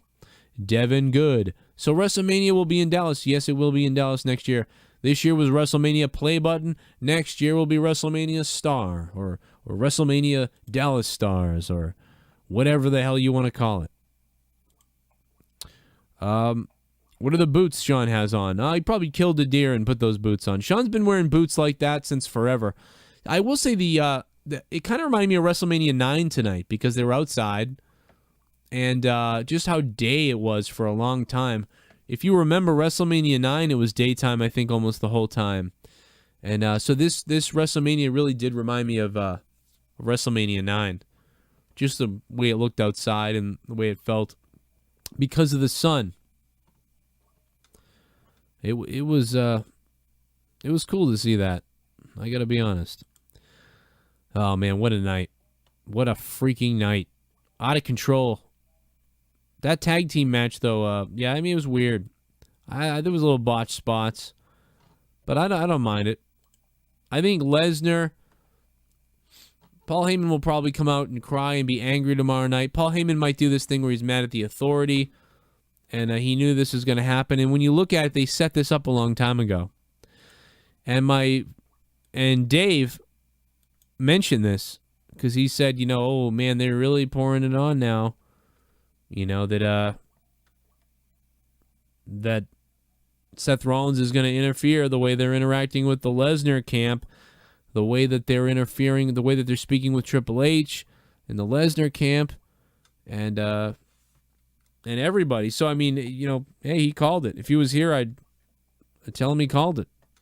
And he did. Did a good job calling it. 248. Oh, sorry, bro. I tried to get you on. I tried to do it. 302, what's up? Hey, man. Shit, I called you a while ago. I was right about the Intercontinental and U.S. title, but I was wrong about the World Heavyweight. A lot of people thought they were gonna put the belt on Reigns and Bryan and Cena, but yeah, you're right. The only one they missed and you missed was Reigns getting it. Yeah, Brock, man. Hey, Brock didn't lose though, right? No, he didn't. Brock did not get pinned. Brock did not lose, so they kind of save face with that. It's just weird that they did the whole build-up of him, and you think the reason was to put somebody over, but nobody really got put over, so... No, it's going to be a clusterfuck. I'm not really sure what they're going to do now. It's just kind of ridiculous. Yeah. Not really sure what they're going to do. Well, it was cool to see someone cash in the Money in the Bank in the main event of WrestleMania. That was cool. A lot of photos coming out of Seth Rollins with the title belt now. That's pretty cool to see. 956, what's up? What's going on, Joe? Hey, man, we're doing acid. What's up? Crack-a-lackin' WrestleMania, dude. Ooh, I loved it, I gotta tell you, man. You see, first of all, yeah, I've been a fan for about maybe 15 years or so, right? So I know my stuff, Right. But I don't know, a lot of what you guys are saying, I'm not agreeing with. But here's anyway, whatever, right? Like what though? Check this out. What? Like what? No, just about. Well, let's see. What should I? Hold on. Okay. Yeah, a lot of callers and stuff, they're giving it like a 7 and 6, Right. whatever sucks and whatnot, whatever. But yeah, I actually give it a 9, dude. I mean, it was pretty good. Like, I really enjoyed it. There was one point where I was like, you know what, this is actually better than last year's. There was a point where I actually said that. What did you give last year's? Last year's? What did I give last year? I gave last year's I think I gave it a freaking 9.5, dude. Like, seriously. An 8.5? And 9.5. 9.5. So you give you think this year's is better? You give this year a 10? No. I don't know. That's the weird thing. I guess I'm still in the like the WrestleMania fever. Like I'm still kind of like up and down. Yeah. But there was a moment where I was like, this actually surpasses last year. And here's the thing. I was also when I was watching Rollins and Orton, right? I was like, yeah, this is very fluid. Like I was really into that. Like it was almost beautiful. I thought the card and was the better. Ending, dude. No, but the ending, man. Yeah. Oh, it was perfect. So right away I was like, okay, that's a stealer for me. Like I have that was my stealer for 31. I think and you're right. I mean, you're right about some of it. Yeah. Yeah, and it's I'm gonna say now. I compare that the Orton and Rollins. I compare it to WrestleMania 3, dude. Ricky Steamboat, Randy Savage. It's just so fluid, dude. It was just beautiful. I didn't see a botch in it. Maybe I have to watch it again. Maybe there was a botch here or there or something. Yeah, they went out of the ring. What's up? No, I'll watch it. I'm interested to watch the main event again. Yeah. Oh no, I'm not talking about the main event though. I'm talking about the Rollins. Orton. Oh, the Rollins Orton match. Yeah, I thought it was okay. I thought they were clean. I thought it was a nice match. I wasn't, flipping out like it wasn't amazing, but I mean it was a good match. Well, let me ask you a question. The first time you saw Randy Savage and Ricky Steamboat, what did you think the first time you saw it? I saw it on a VHS, and no, I thought it was great. I really liked that match. When that WrestleMania was over, I mean the two things that stood out was watching that match, and seeing Hogan because I was a big Hogan fan. So I did. Those were the two main events for me at that WrestleMania. As I got older, I realized that Macho Man's match was the best thing that happened on the pay-per-view, or on that WrestleMania. But I mean, I don't know if I would go there with Seth and Randy at all. I wouldn't go to that level at all with what they did. But they had a good match, and I think Seth Rollins is capable of having really good matches if they let him, and if they put him in the ring with the right guy. I think Randy Orton's matches are usually all kind of similar to each other, except for a few that stuck out really well. But yeah, but that can be said for Savage and the Dragon. All their matches are similar. Like back in the day. I'm pretty sure they're even more similar than. I mean, I can think of a million I can think of a ton of Randy Savage matches, but I can't think of a ton of that were fun to watch. But I can't think of a ton of Orton things that I enjoyed. I can't think of it. I can think of him hurting himself on inanimate objects a bunch. I can think of him, having that match with Mick Foley that was great. But that's because Mick Foley was in it with all this hardcore stuff. Yeah. Well, I guess the reason why I like it is just because it was just so like. It was a good card. It was a good card. It was a better. Here, I'll give you that. It was a better card this year than last year. Yeah, no doubt. There was and I think that the culmination of Daniel Bryan winning was really awesome. The shock of the Undertaker losing was crazy. So shit was flying off the handle last year. I think it was more toned down this year. It just kind of whatever. They didn't tell a bunch of build up and story, although they did, but they didn't. But the matches, the cards just seem good. When you look at the card on paper, you're like, wow, that looks great. Everybody's on here. It seems like a great card. So I thought it was, that's why I say it's solid. It was fairly solid, but I didn't love it, but it was a 7. I give it a 7. That's what I think it was. And I think that this year, I think last year I was around the same score. I might have been a little higher. Maybe I gave last year a 7.5 or something. I don't know. But there was different reasons why they got a 7 last year and this year. I don't remember what I gave it last year. I have to go back and look, but there's different reasons for it. Good call, by the way. I guess as good as you can be when you're a sexy beast.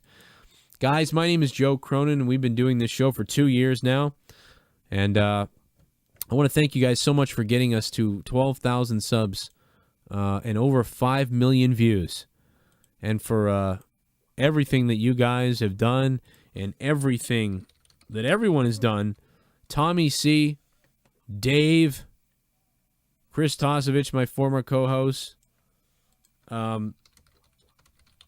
It's been a great time. And I want to take a quick break to grab a drink, and I want to remind you of what happened when we talked about the Macho Man a few shows back, October 2nd, 2014. We were talking about the Macho Man Randy Savage, and we had a great moment on the show. Bucks for him to fix it. So then we fucking dub over it. He's like, what you gonna do when Joe Cronin? Like, respects me. He gives me a shot over the radio, gives me a shot over the TV, he gives me a shot over the internet, here and there, but nothing face to face. Yeah. Nothing face to face. Nothing face to face. You got it?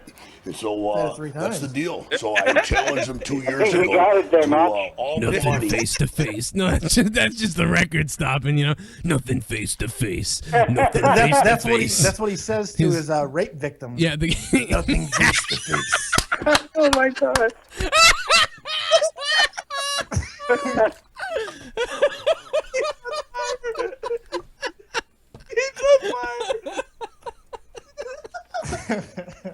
Fuck, dude. Too much? But nothing face to face. Yeah. Nothing face to face. Nothing face to face. Cost another $100. Nothing face to face, guys. Nothing face to face. Oh man, we'll never forget that. Somewhere dead on Dave is wondering what the hell happened today. Where do I want to go to? Talvish, what's going up, bro? What's going on? Hey, how's it going, man? Doing all right? It's going all right. I'm doing okay. Yeah, Mania was pretty decent, but the only part that kind of threw me off is the being daylight period. That's what kind of threw me off a little bit. Yeah, it's always a little bit better when it gets completely dark by the end, but I kind of liked it. It was cool that it was outside like it was, I think. Oh yeah, my favorite spot of the night was that Rock and Rousey segment was probably my favorite part. But then I was happy that Seth Rollins cashed in, because if not, I knew that JD would have been ranting about it if Reigns had walked out champion. Oh yeah, JD would have lost it. Me and JD did a good pre-show earlier, and maybe we'll get. Oh man. JD might be stopping by soon. I don't know. He's probably at a partying right now. Okay, yeah, because I heard y'all podcast earlier. It was awesome. Thanks, man. It yeah, was pretty awesome. We out of nowhere we were like, we got to get on here. JD, we cut an hour before the show, and it was great to talk to JD again. It's been so long since we've done anything, so it was great. Oh yeah, and it's good talking to you again too, Joe. Hey, good to have you on. I mean, what did you think of WrestleMania overall? Oh, I give it a 7 out of 10 stars. 7 out of 10. That's where I'm at with you. I'm right there. I agree with you 100% on that. Yeah, that's pretty much all I had, buddy. And it's good talking to you again. Joe. Well, hey, Talvish, you thanks for the call, man. Thanks for listening. And you call anytime, and we will see you later, Talvish. Thanks for the call. And it is now time to destroy CM Punk, who mentioned something to Kenta or Hio. What the hell is his name now, Leah? Atami, whatever. It was Kenta. Now he's Hideo Atami, and apparently they had some exchange. I'm gonna ask Leah about it. But now it's time to destroy CM Punk. I've had enough. I don't want to talk about CM Punk anymore.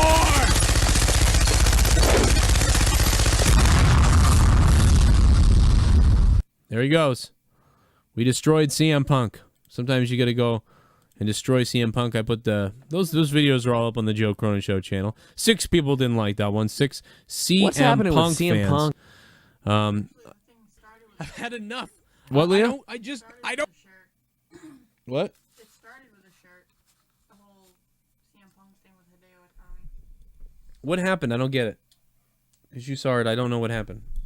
Alright, CM Punk said to Hideo Itami, he said, at Hideo Itami, yo, 20% off my stuff at Pro Wrestling Tees, buy Fujinami a shirt. He's a fan. And then Hideo Itami wrote at CM Punk, oh, interesting, but tomorrow is going to be a big day for me, so I, quote unquote, go to sleep tonight. See you later. Good night. Oh, so that's not really anything. I thought maybe they like. Because CM Punk took his moves. Yeah. To go to sleep. Yeah. I think is what he's referencing. That's funny. I mean, I guess I don't. I thought it was more.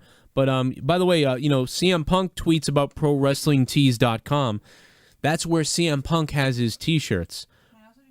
ProWrestlingTees.com. Oh God. And that is. Why don't you hop on Skype? You want me to? Go ahead. So ProWrestlingTees.com is where CM Punk has his merchandise. That's where you can buy his merchandise. Well, guess what? That's where you can buy the Joe Cronin Show merchandise. You can buy all the Joe Cronin Show t-shirts on ProWrestlingTees.com, the same place that Mick Foley has his product, the same place that CM Punk has his stuff, Stone Cold Steve Austin, and more. Joe Cronin Show is on ProWrestlingTees.com. And I want to thank Maria for doing the interview with us this year, DDP and Rowdy Roddy Piper, everybody who supported the show and tweeted and called and done interviews with us over the past 2 years. It's been great, and it's been a lot of fun, and I really appreciate everything that everyone's been doing. WrestleMania 31, WrestleMania play button. I mean, it seems like, I understand that at a certain point, it gets ridiculous to keep on counting up with numbers, and you get to like WrestleMania 700 or something. It seems crazy, and, they want to get rid of the number thing. I get that. But it's still a little weird to me that they're going to just go with logos on WrestleMania now. And it almost seems like an NFL type of thing. Because we had the Levi's Stadium. We got the Dallas Stars next year. It's a star. I mean, they've done star in Texas before. I just am a little bit baffled that it's going to continue. How long is it going to continue being a symbol and not being, a number? Are they ever going to say WrestleMania 31? Are they ever going to say WrestleMania 32? Or are they just going to simply be like, well, no, it's logos. It's a star symbol. It's a Levi's symbol. It's a this symbol. It's a that symbol. I mean, I'm a little bit. I would be a little bit worried if it continued to be that way. I just don't like it. I mean, I understand that, you got to change things, and there's a reason behind this marketing and everything. I just, I don't deal with chains too well. 323, what's up?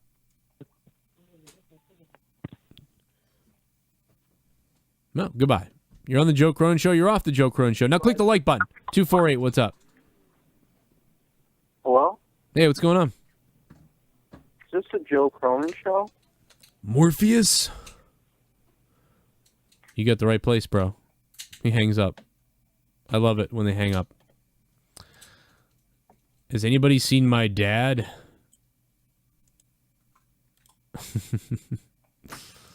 Oh, man. Has anybody seen my dad? It's the Joe Cronin Show. What? Do you need anything from the kitchen? No, I'm okay. You should wake up and drive the boy to school. There it is. Pro Wrestling Tees, Joe Cronin Show. T-shirts available now. Go get them. And listen, you remember the epic promo that I used to have? Like when it was crazy? It was insane. I'm never going to play that again. It was way too freaking long. It was like insanely long. That's what she said. It's the Joe Cronin Show. 704, what's up? Man, your phone or your mic sounded insane. Out of control. Go to joecroninshow.com if you haven't had enough of the YouTube channel, youtube.com/Joe Cronin Show. Make sure you go over to joecroninshow.com and check out the bonus features on the website, and, of course, yuckygamer.com if you do want to purchase the Pokemon cards. 302, you want to try again? What's up? Hey, what's up, man? I'm trying again. I'm actually wondering why are comments disabled on your YouTube channel? They shouldn't be. I'm looking at a ton of comments. I looked at it and it was disabled. I don't know. It's not saying it now. Every once in a while, though, if it gets flooded with comments, it will kind of like shut off. It like freaks out. Okay. All right. Thank you. Oh, okay. That was it about the comments? 901, I'll put you on. You call back, bro. But yeah, every once in a while the comments get flooded. But, you know, I don't think I don't think there's anything wrong with it. 480, what's up? Hey, what's up, Joe? How you doing? Good. Had to call you in. Been listening to you since last year's WrestleMania, so listened to you for a whole year now. Nice, man. Thank you. Yeah, been a huge fan. What'd you think of? Huh? What'd you think of Mania? It was all right. I started watching it late. I started at the Divas match, so I'm watching it like from the beginning now. Right.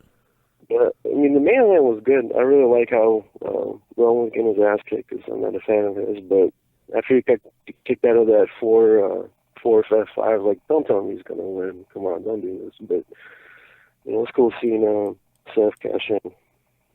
I felt the same way. I was a little bit worried. About it.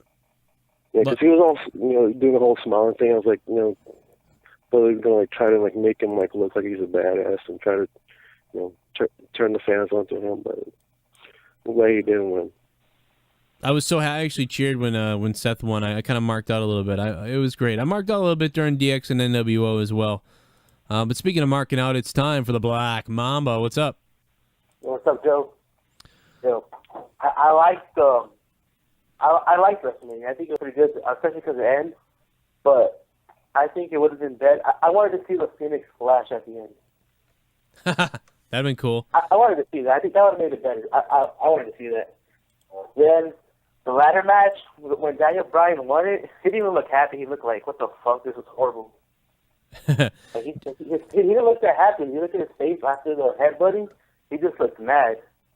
Not mad, but yeah, I liked it. It was like they were real. It was great. Hey, John Guy says, I haven't gotten laid since Lesnar debuted. It's too bad I got 2 kids, man. So nice try. I got 2 kids with Leah, and then I also fucked your mom in the mouth until she died. How about that? You pathetic pile of fuck. So, one question did was it set up for Reigns to actually hit Lesnar? Or do you think it was just between them?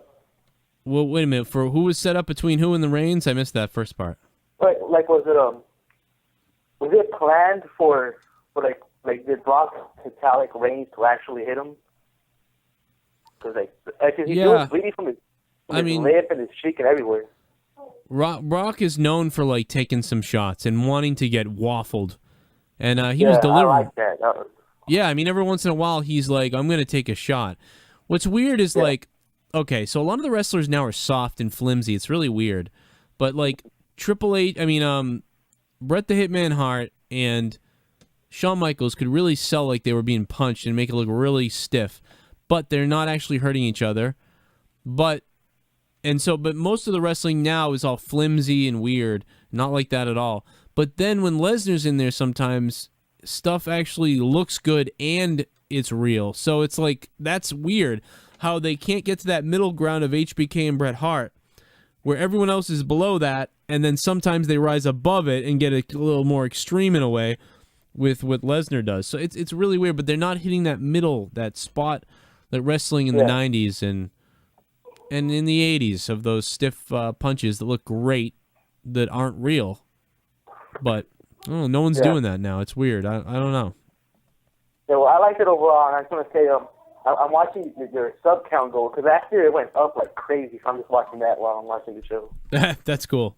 Yeah, the subscribers are great. We're getting so many subs tonight. Thank you guys and all the new people.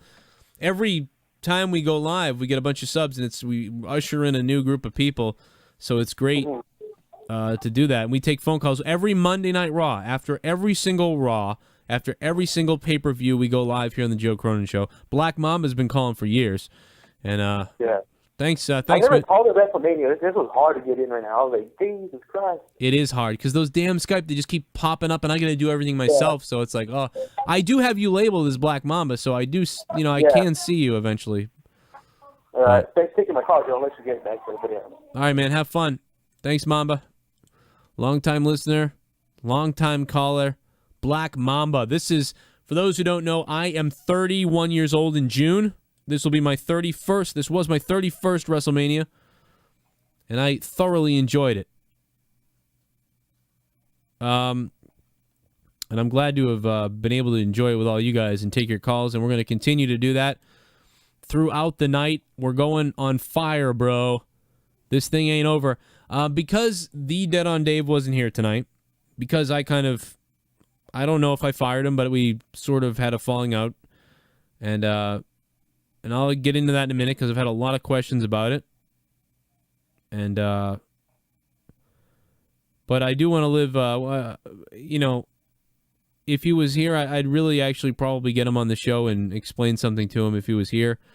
If he was listening, The Dead on Dave on YouTube, and my former co-host, I don't know what we're doing.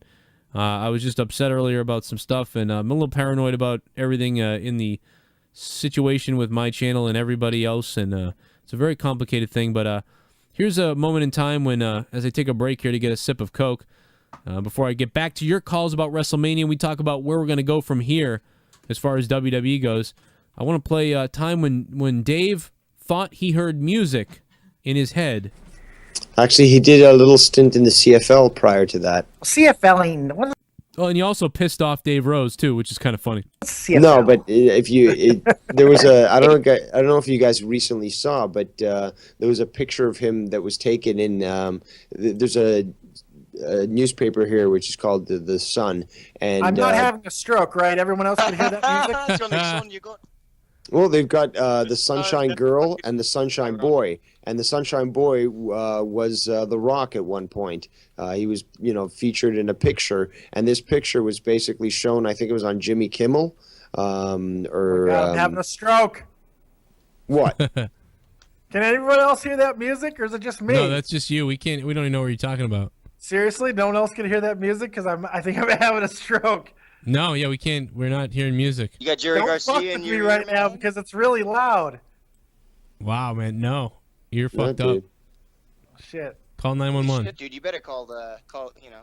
Anyways, just to wrap up. I don't know how to turn it off. They made a character. Well, the I don't even host have a fucking made screen open. Shut up, Dave. No, I'm serious. I hear fucking loud music and I can't turn it off. It's one of your browser windows, probably. No, it's not. I got nothing open. You sound like a maniac. You're right having now. a stroke. Yeah, please how come we call can't hear it? whatever number that I'm you fucking need. dead serious. I'm hearing really loud music and I can't turn it off. And now I have a knife in my hand. Are you guys? I mean, you should dance. Are you guys fucking with me? No, Dave. Seriously, there's no music. I'm getting pissed that you're. You guys are fucking with me right now. I'm gonna fucking kill somebody. All you're doing is interrupting Dave's story. I'm really sorry. This is fucking insanity. I'm gonna hang up and call back in because, dude, this is fucked up. I hope you're recording that, dude. Dude, I have nothing open. All right, I gotta call back. Leave, come back or something. I'm gonna call back. If you come back. God. Hope he's not having a stroke. Are you guys hearing that? I hear something. Something's happening. The voices are telling me to do things. Am I the only one with a knife in my hand? Okay, I got it. It was me. Holy shit. Do I have a knife in my hand? Can anyone else see me? It was Can anyone my else? retort. Wait a minute. Can anyone smell my Anyone else breath? see that guy outside with the gun? Smell my breath! Smell my breath! I think it smells like onions! Don't miss Monetize This live every Wednesday night at 11:30 p.m. Eastern Time. Be here with us for 2 hours of after-hour talk right here on YouTube.com/. All right, so there you go. Okay, Leah. All right, so Leah is here. 508, what's up? Yo, Joe Cronin, I've been a fan of your show for a while now. I would like to talk about how after WrestleMania, when Seth Rollins cashed in the Money in the Bank, how horrible was that storyline right there? Why wouldn't they just wait until after Roman Reigns pinned or Brock Lesnar won the match? It's like, I don't think it was a waste. I know why. It's because it was a way of getting out. I think they got panicked because they realized they didn't want Lesnar to lose, because if Lesnar loses, he puts over someone, but then that person loses, so it nullifies Lesnar putting over someone. If Reigns loses, then he just loses, and that's no good either. So the both things, the way to get out of it was, for Reigns to lose in a screw job style fashion, and then Lesnar never ended up putting over anybody and still is unbeaten in his state, really. True. So, I mean, that's why they went with it, because they were backed up into a corner, and they got out of it. That's the answer. They got out of it because I was going hardcore that Lesnar's going to put over someone at WrestleMania. Oh, I guess it's going to be Reigns. But WWE clearly saw that Reigns wasn't the guy right now, and stuff wasn't working out. So how do you get out of it? They use the Money in the Bank to get out of it. Yeah. And plus also with Sting, I still am so furious over Sting losing. I can't believe he it. lost. Like, he broke the sledgehammer in half. Right? Why That was didn't cool. they just kick it out of the ring? I don't know. Why did they? Because I was anticipating that Stephanie would come out, and then somebody from Sting's side would come out and be an equalizer, and it would be like Sting winning with a Stinger Splash. Why didn't the NWO jump in the ring? I mean, like, I don't know. Like, why did, he gets hit with the sledgehammer, they just watch. I liked that match, and I liked everything up until the fact that Sting loses. That makes no damn sense to me, other than that they really just shit on him, it seemed like. And here we go. Sting gets buried. The reason why he maybe didn't want to show up in the first place. What do you know? WWE buries another WCW guy. I mean... And also, Sting was actually reluctant to actually sign a contract, and now that he signed a contract, they're, like, burying him. It's like, what's the point of him being signed? You really have to wonder.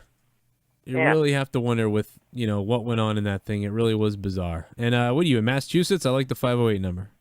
From Massachusetts, actually. I've actually been a fan of your show since, I think, about Elimination Chamber last year. Oh, cool. That's awesome. Yeah, you see that 508 number, bam. I get all pumped Yeah. up. What would you give WrestleMania on a scale of 1 to 10? I'd give it a 7 with everything because of how it was a live audience being there, an open arena, and with the 2 matches that were horrible, with everything else being golden, I'd give it a 7. I like that. That's where I'm at. I'm at with a 7. Thanks for the call, man. Call anytime. Vision, old school caller. Vision, I want to get you on here, man. You call back. We'll put you on. I want to hear what you have to say about WrestleMania 31. And 601, you wait around too. We'll get you on. Leah, say something so I can figure your mic out. Hi. Come. Hello? I'm watching a video Okay. while you're talking, so I'm not really paying attention. Oh, good. Vision, what's going on, man? Hey, Joe, how have you been, man? I'm doing all right. How's it going? It's been a long going time. well. It's good to talk to you. I'm glad you took my call. I've been calling in. It's been a while since I've called in, but I've been trying all night on a cell phone. I guess you didn't recognize the number, so I called on Skype, but it's good to hear from you. It's been a while. Yeah, good to hear from you. And there's so many calls flying up that it's hard to, get a hold of everything. But once I saw Vision, I was like, I'm gonna make sure we get Vision on. Oh, thanks. I appreciate it, man. I thought tonight was pretty good. I've got it narrowed down, I think, too, and I want to hear your opinion on this. I think it was good for what it was, but I think part of the reason we feel like we do, I mean, the matches were good and the results were good, and so the card was booked well, but I think it was a lack of depth in the storytelling that kind of just ruined it for us tonight. You know, it's like it was almost like a show that didn't have any kind of build. It was like a good card, Yeah. but there was no substance. You know what I mean? Yeah. And I think that's where our feeling comes from. Like, it's kind of not a letdown because it's a good show, but it's like, okay, now we can get back to the storytelling after it's over. It's like almost this was like a Raw tonight, you know? Yeah. And the following is going to be the build up to, you know, what would be WrestleMania, although that was tonight. So I think that's probably why we kind of feel the way we do. Is that right? Am I kind of on something? It's like they set up the launching pad for Raw now, but at the same time, it's like, yeah, I feel the same way. It was bizarre.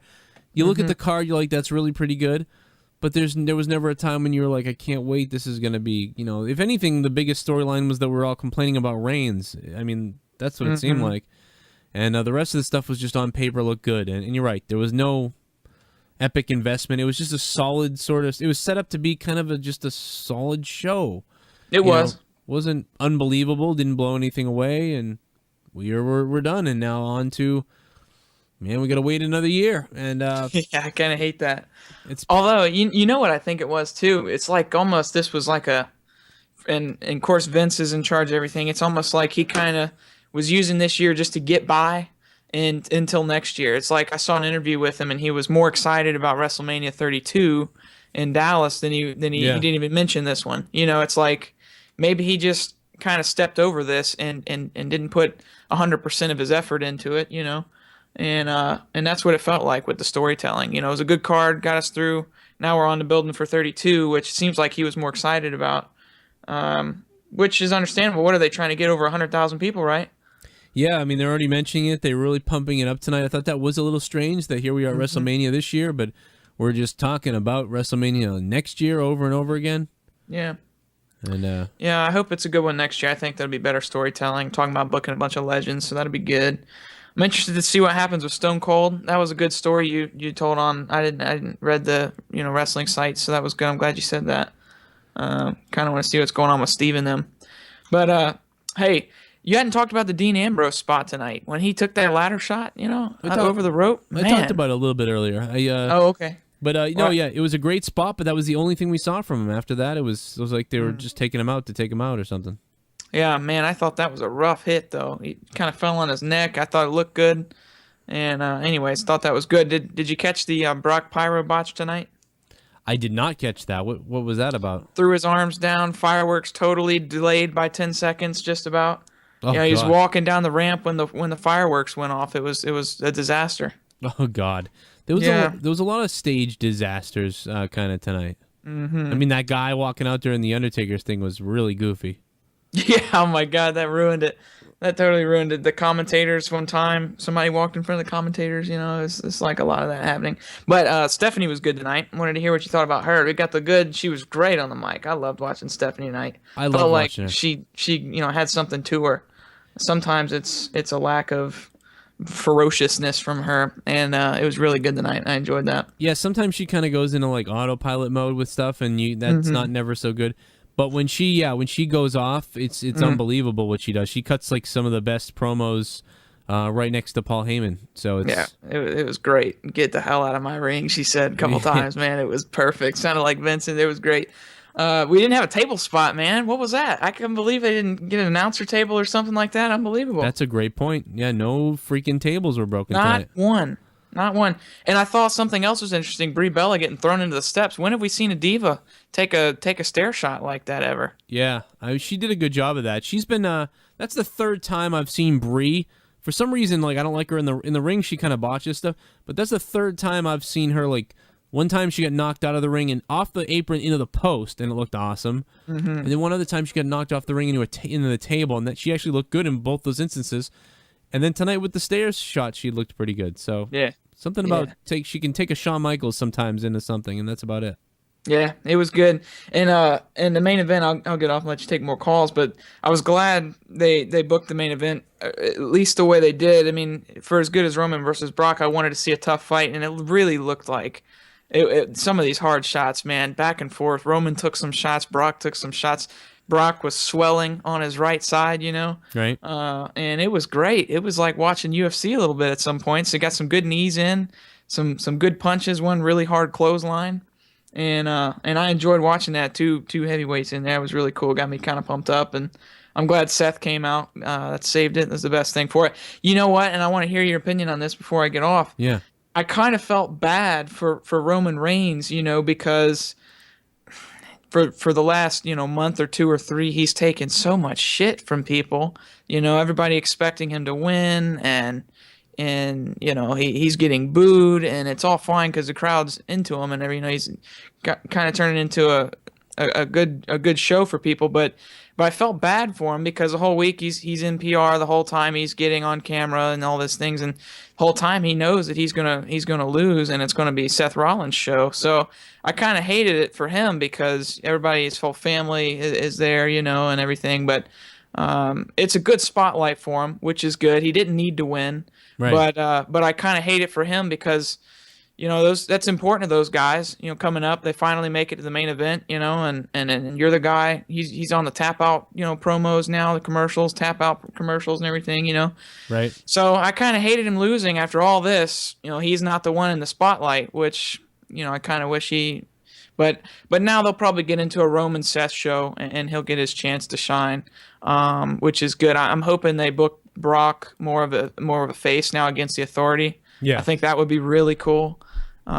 Get he and Triple H fighting, getting them into a feud. That would be great. I'd love to see that. Yeah, if they have yeah, time. and get Seth away from the Authority. Start booking Seth stronger, and get he and Roman into a nice feud. I would really enjoy seeing that. Book up the story from the past about the Shield, and that could be a good feud. But he needs to be on his own. I want him to be stronger. I hated since he was in the Triple Threat where he shined. Did he not? I love Seth in that Triple Threat with Cena and Brock.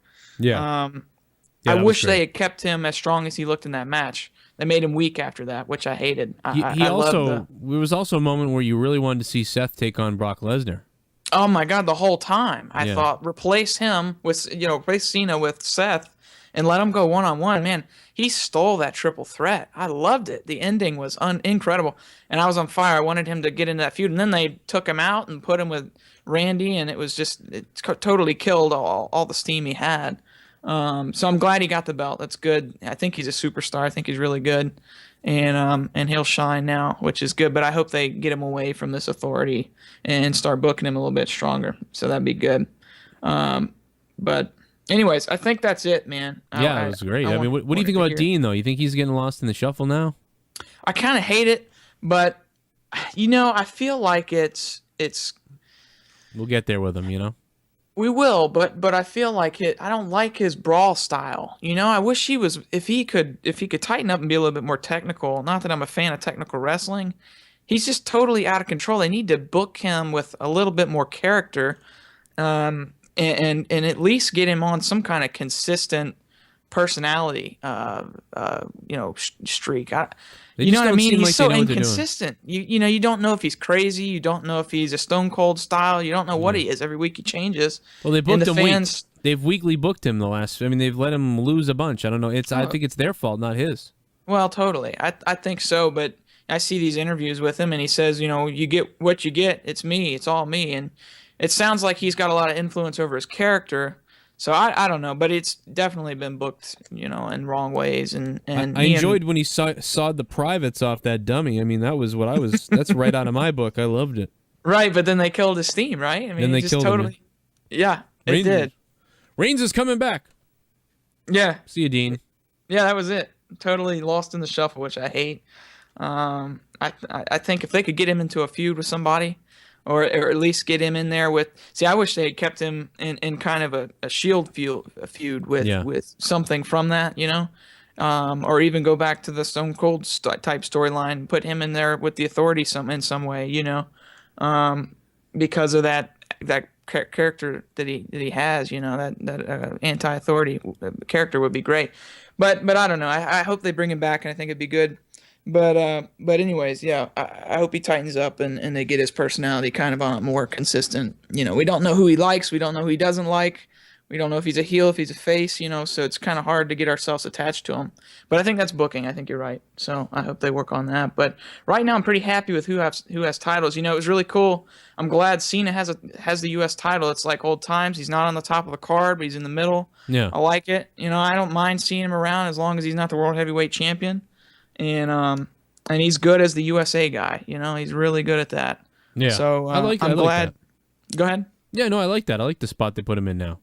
Yeah, and I don't mind it, and I think he'll start to get some of the fans back for being a consistent, he's not trying to steal the show now.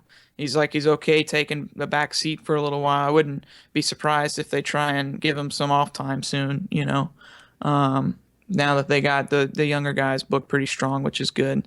And I'm glad Brock's staying around. I wonder if what the alternative plans were before he re-signed on Monday. Because I know they would have been making, if he had decided to leave, I know they had plans for him leaving. So I would love to know what those were. I don't know if you have any thoughts on that, but yeah, I thought he was gonna. I figured he would drop it and put someone over. I believed he was gonna drop it, put someone over, and then he'd be gone. And even if he was staying, he could lose, drop it, and put someone over, and then be gone for months and come back, and that's fine.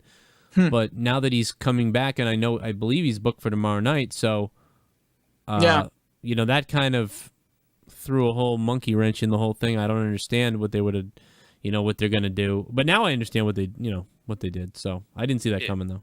Yeah. All right. Well, I'll get off. I know you got other people calling, but hey, it's good to talk to you, Joe. Thanks for taking my call. Good to hear your opinions, and I'll probably talk to you tomorrow night. Hey man, thanks for the call. Good to hear from you as always. And we'll be right back in just a second with more WrestleMania 31 talk. You hung up on me too. Oh, my bad. You're watching The Joe Cronin Show with Joe Cronin. Personality, insight, and insanity. The co-host, The Dead on Dave, who has copious amounts of boobs. Man boobs. Oh, and I guess he's got notes, too. Over 5 million views. Joe Cronin Show. Wrestling talk with attitude.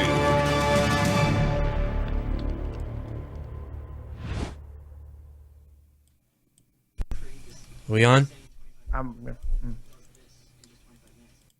What is it, Celtic? I don't know, man. Sheamus is just a cool guy. Like I saw Sheamus outside of the arena one time, and he signed everybody's stuff.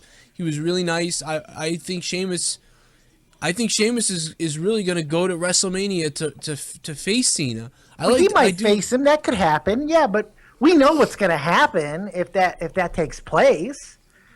Cena is gonna he's gonna beat Sheamus. Well, Why would he have I think that? Sheamus is stronger than Cena. What? I think he's stronger than Cena, to be honest. No, Dan, what are you talking about? You don't think that Sheamus is really stronger than John Cena? Well, why wouldn't I told you this? Why would I? You don't think that Sheamus can't? Sheamus is huge. I know, like he can lift. He's Celtic. He's Irish. He's tough. I don't even know what I'm hearing. You don't think that Sheamus can beat Cena if he wins the Royal Rumble? That Sheamus can't beat John Cena? Wait, now we're talking about him beating Cena. Yes. No. Dan, what? Have you lost your mind? How can you not understand how Sheamus couldn't beat John Cena? Sheamus has been WWE champion before. John Cena's been champion 15 times. He's been champion. Times, Dan. But he's been champion. I think that Sheamus is going to beat John Cena. No. At WrestleMania. What? No. I'm telling you. What's wrong with you? What are you doing?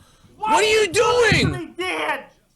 Oh my God! Oh my God! What are you doing? We're on right now. We're taping.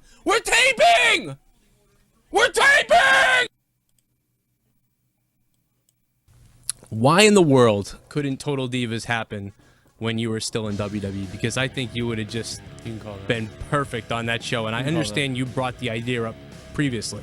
I did, yeah. I actually I have the emails back and forth between Stephanie and I, and Stephanie was also trying very hard to get it going because we had such a good group. I mean, we had a fantastic group of girls.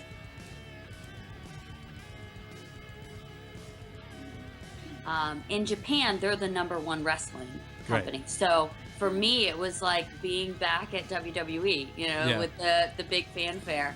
And then we went over and we did the tag tournament, which was fantastic. It was 19 days. We did, I think it was 16 shows while we were there. Right. So it was a lot of shows, but it was so much fun. And I can't wait to go back. And what they're doing with Paige and with the girls division. So I kind of watch every now and again. Yeah. As my friends are going. I find the crowd very interesting. Because they definitely have their own heart and soul right now. They think that they're a part of the show. And, you know, in essence... we are part of it. Huh? They are a part of the show, aren't they? They are a part of the show, and they, in essence, have always been a part of the show. Right. It's just right now, they are taking a completely different opinion as to what the guys are trying to direct. Right. And what WWE is trying to direct. And you've seen that in the past, especially with the Philadelphia crowds with John Cena. What's up, all you stars and studs? I am former WWE Diva and current First Lady of Ring of Honor, and you are watching The Joe Cronin Show. The entire 50-minute interview with former WWE Diva Maria and current First Lady of ROH coming to JoeCroninShow.com soon. Actually, it's already up there if you know. It's already up there. We're going to get back to the wrestling talk in just a second. Leah, is there anything you want to say? Yeah, did you talk about, oh, I can hear myself. Hold on. Okay. Did you talk about what the hell was on Triple H's leg? Oh, you mean like the big bruise that Triple H had? Yeah. No, nobody, somebody brought it up real quick, but I don't know, he had a giant bruise. I mean, I thought it was probably from training. Did we figure out if it was there beforehand? I haven't figured it out. I'd have to go back and watch it, but I think it was from training. Like, I mean, because when you haven't wrestled in a while and you start training, it's you're very susceptible to, like, you know, bruises and stuff like that. So is there like some move or something that like could explain that? Going off the ropes with your hip. Just going off the ropes, yeah. That's exactly where I got bruised when I would go to wrestling school. The first time I went to wrestling school, I was bruised in the same place. It was just a crazy looking bruise. It's from your leaning your top thigh on the second rope when you lean on the ropes, and I believe that's what it's from, but I don't know, because he did look horrific, so maybe it's something else. I meant to get 248 on, but I fucked up. What else did you think? You were mad about Dean Ambrose. Me? Yeah.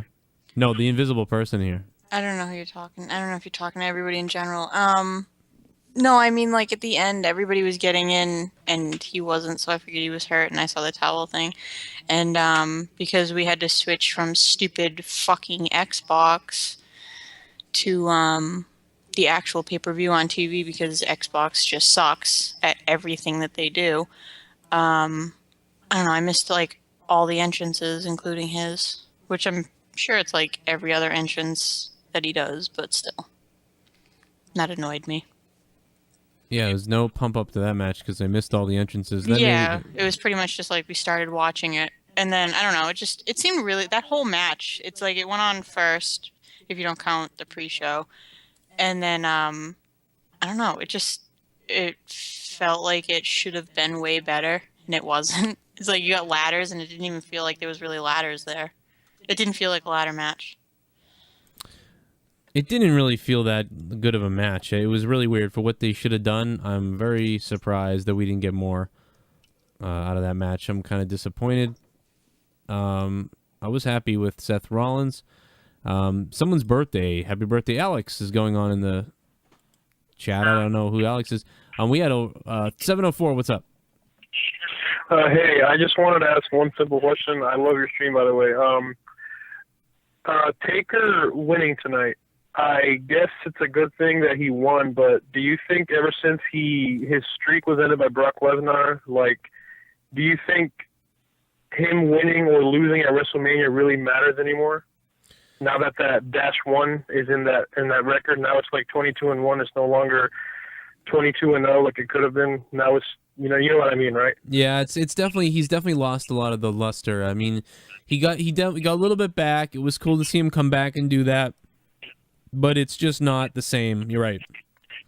Yeah. Okay. Well, thanks. That's all I wanted to ask. Bye. Yeah. No, I agree with you. It's not the same. It's kind of weird. I'm okay with it though, and I do like him, and I'm glad he won. And no one still will beat his record. You know, you can just keep bringing up his record, but then all you can think about is how Lesnar was the 1 in 21-1, and now 22-1. So I think it did some damage, but you know, it's I don't know. If he had been wrestling like Brock Lesnar to get pay, I think to get real payback, he would have had to take on Brock Lesnar. To get everyone really fired up about getting payback. I think that's what would have had to have happened. And we didn't get that, obviously, because we couldn't, because the whole point of him, you know, beating the dude was for what we got tonight. So it happens. 248, what's going on? You're on the Joe Cronin Show. Hello? Goodbye. That's I made that noise because he like faded out right as I said, "Hey, you're on the show," and he faded out. I'm getting a little 954 is calling like crazy. Let's put him on 954. What's up? Hey, it's me again, dude. I actually wanted to ask you something before we got cut off. Yeah. About, the John Cena suck chants in the beginning of it, in his entrance. I mentioned that already. You called back to ask a question I already answered. John Cena sucks.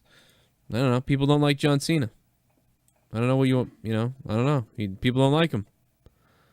He gets totally sucks. People are sick of him. People are still sick of him. People are not sick of reminding you that they're sick of him. There's so many things to bring up as far as that goes. Guys, I'm going to be back in a minute. I got some news on what's going on Raw tomorrow night. I got some news about some stuff that went down after WrestleMania and some other stuff as well that I want to get to. But for while I do that, enjoy this time of prank caller called the show. Hey, guys, I would like to apologize for last night for anybody. 203, what's up? Joe, I am absolutely livid right now. I don't fucking believe what I just saw, dude. Listen to me. They try to recapture the same shit we had last year. They try to give me Reigns last year. If Reigns would have won last year, I would have been out of my seat. But now they try to recapture it, and all I can think of is Reigns' fat, juicy in my mouth, dude. And I'm thinking about the and I'm sitting here jerking off to the screen, and I'm thinking, you know what? I'm going to call this fat fucking loser with this slick back, greasy hair, and I'm going to fucking tell her how I feel. Yeah. My cock was hard. Yeah. My cock was real hard, Joe, and I thought one person could take it, and it was you. Hey, how long is your dick? Oh, don't worry about that, Joe. No, I want to know. Don't worry about Tell it. me how long is it? How long is it? Listen, How long is it, you little You want to call my show, you little want to talk about sucking my I'll go to your mother's house. I'll cut her off because I know she has one, and then I'll find her ball sack tucked up in her anus. Then I'll go into the filing cabinets in your house, and I'll find the adoption papers that you didn't know about, and then you'll realize your dad wasn't really a man. Your mother was a carpet muncher with a That's right. Your mother's a man, and she has a Your mother might as well have been Roman Reigns. You know something, you little bitch? I'm going to find out where you live with your little phone number that you called in on. Whether it was a Skype number, a masked number. I know people in the military. Mother We'll have ourselves a Boston ISIS, an ISIS right here on my soil, Not only will I string you up and hold you until the last breath, but just before you're about to die and we chop your head off, we bring out your mother with her skirt on, and I rip that skirt open so you can see the knob, and you can have one small tear run down your face onto the ground as we chop your head off. Merry Christmas, your life's a lie, you Well, tonight's not the night, kids. Tonight's not the night, kids. Phone Telling you guys calls right now. Phone calls over. ISIS. Tread lightly, guys. Tread. You piece of shit. Patrick Glenn, put your kids to bed, bro. Don't be watching this.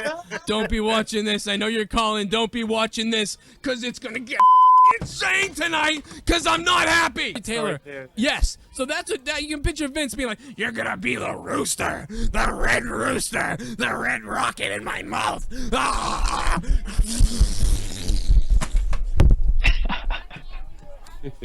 What's up, Vision? Hey, what's going on, Joe? I'm going to take a pill. Eat the Can we get a Facebook poll on the WWE app for Joe Cronin to train Roman Reigns and how to cut a promo? How about it? It doesn't matter. Look, it doesn't matter anymore. Hey, you know, tonight Roman Reigns is gonna need to...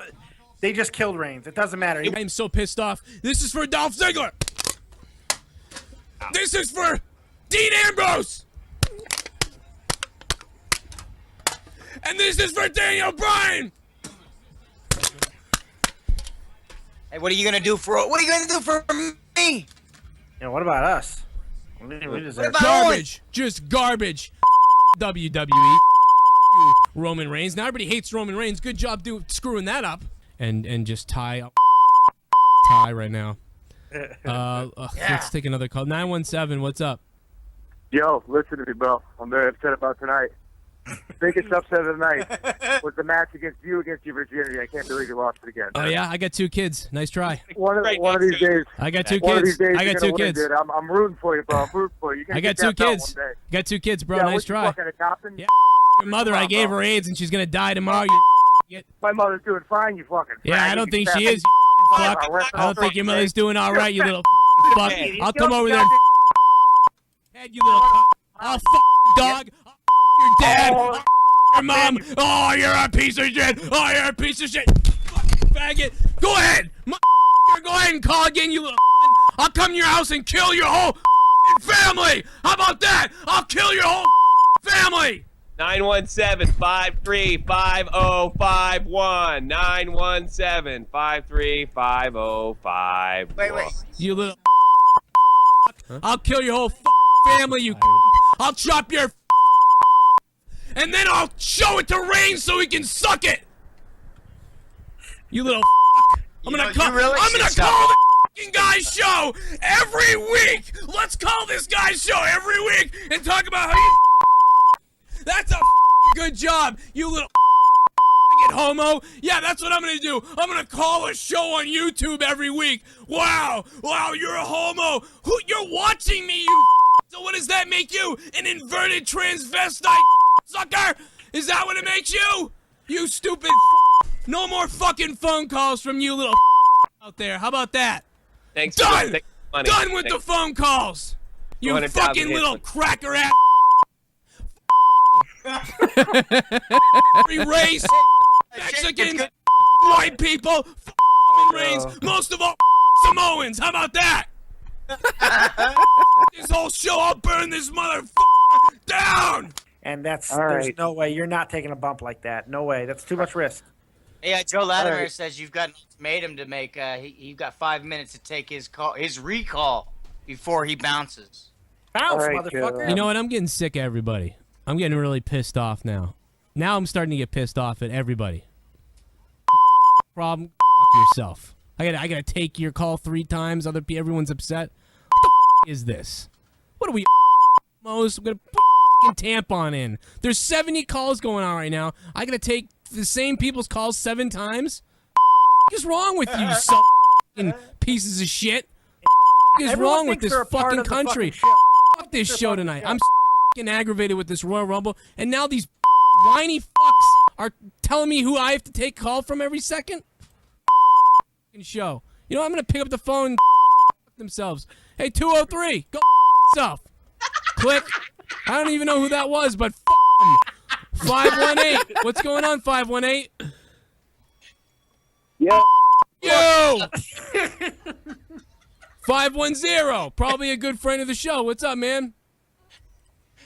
Get the out of here. You. Where's the phone number? Phone number gone.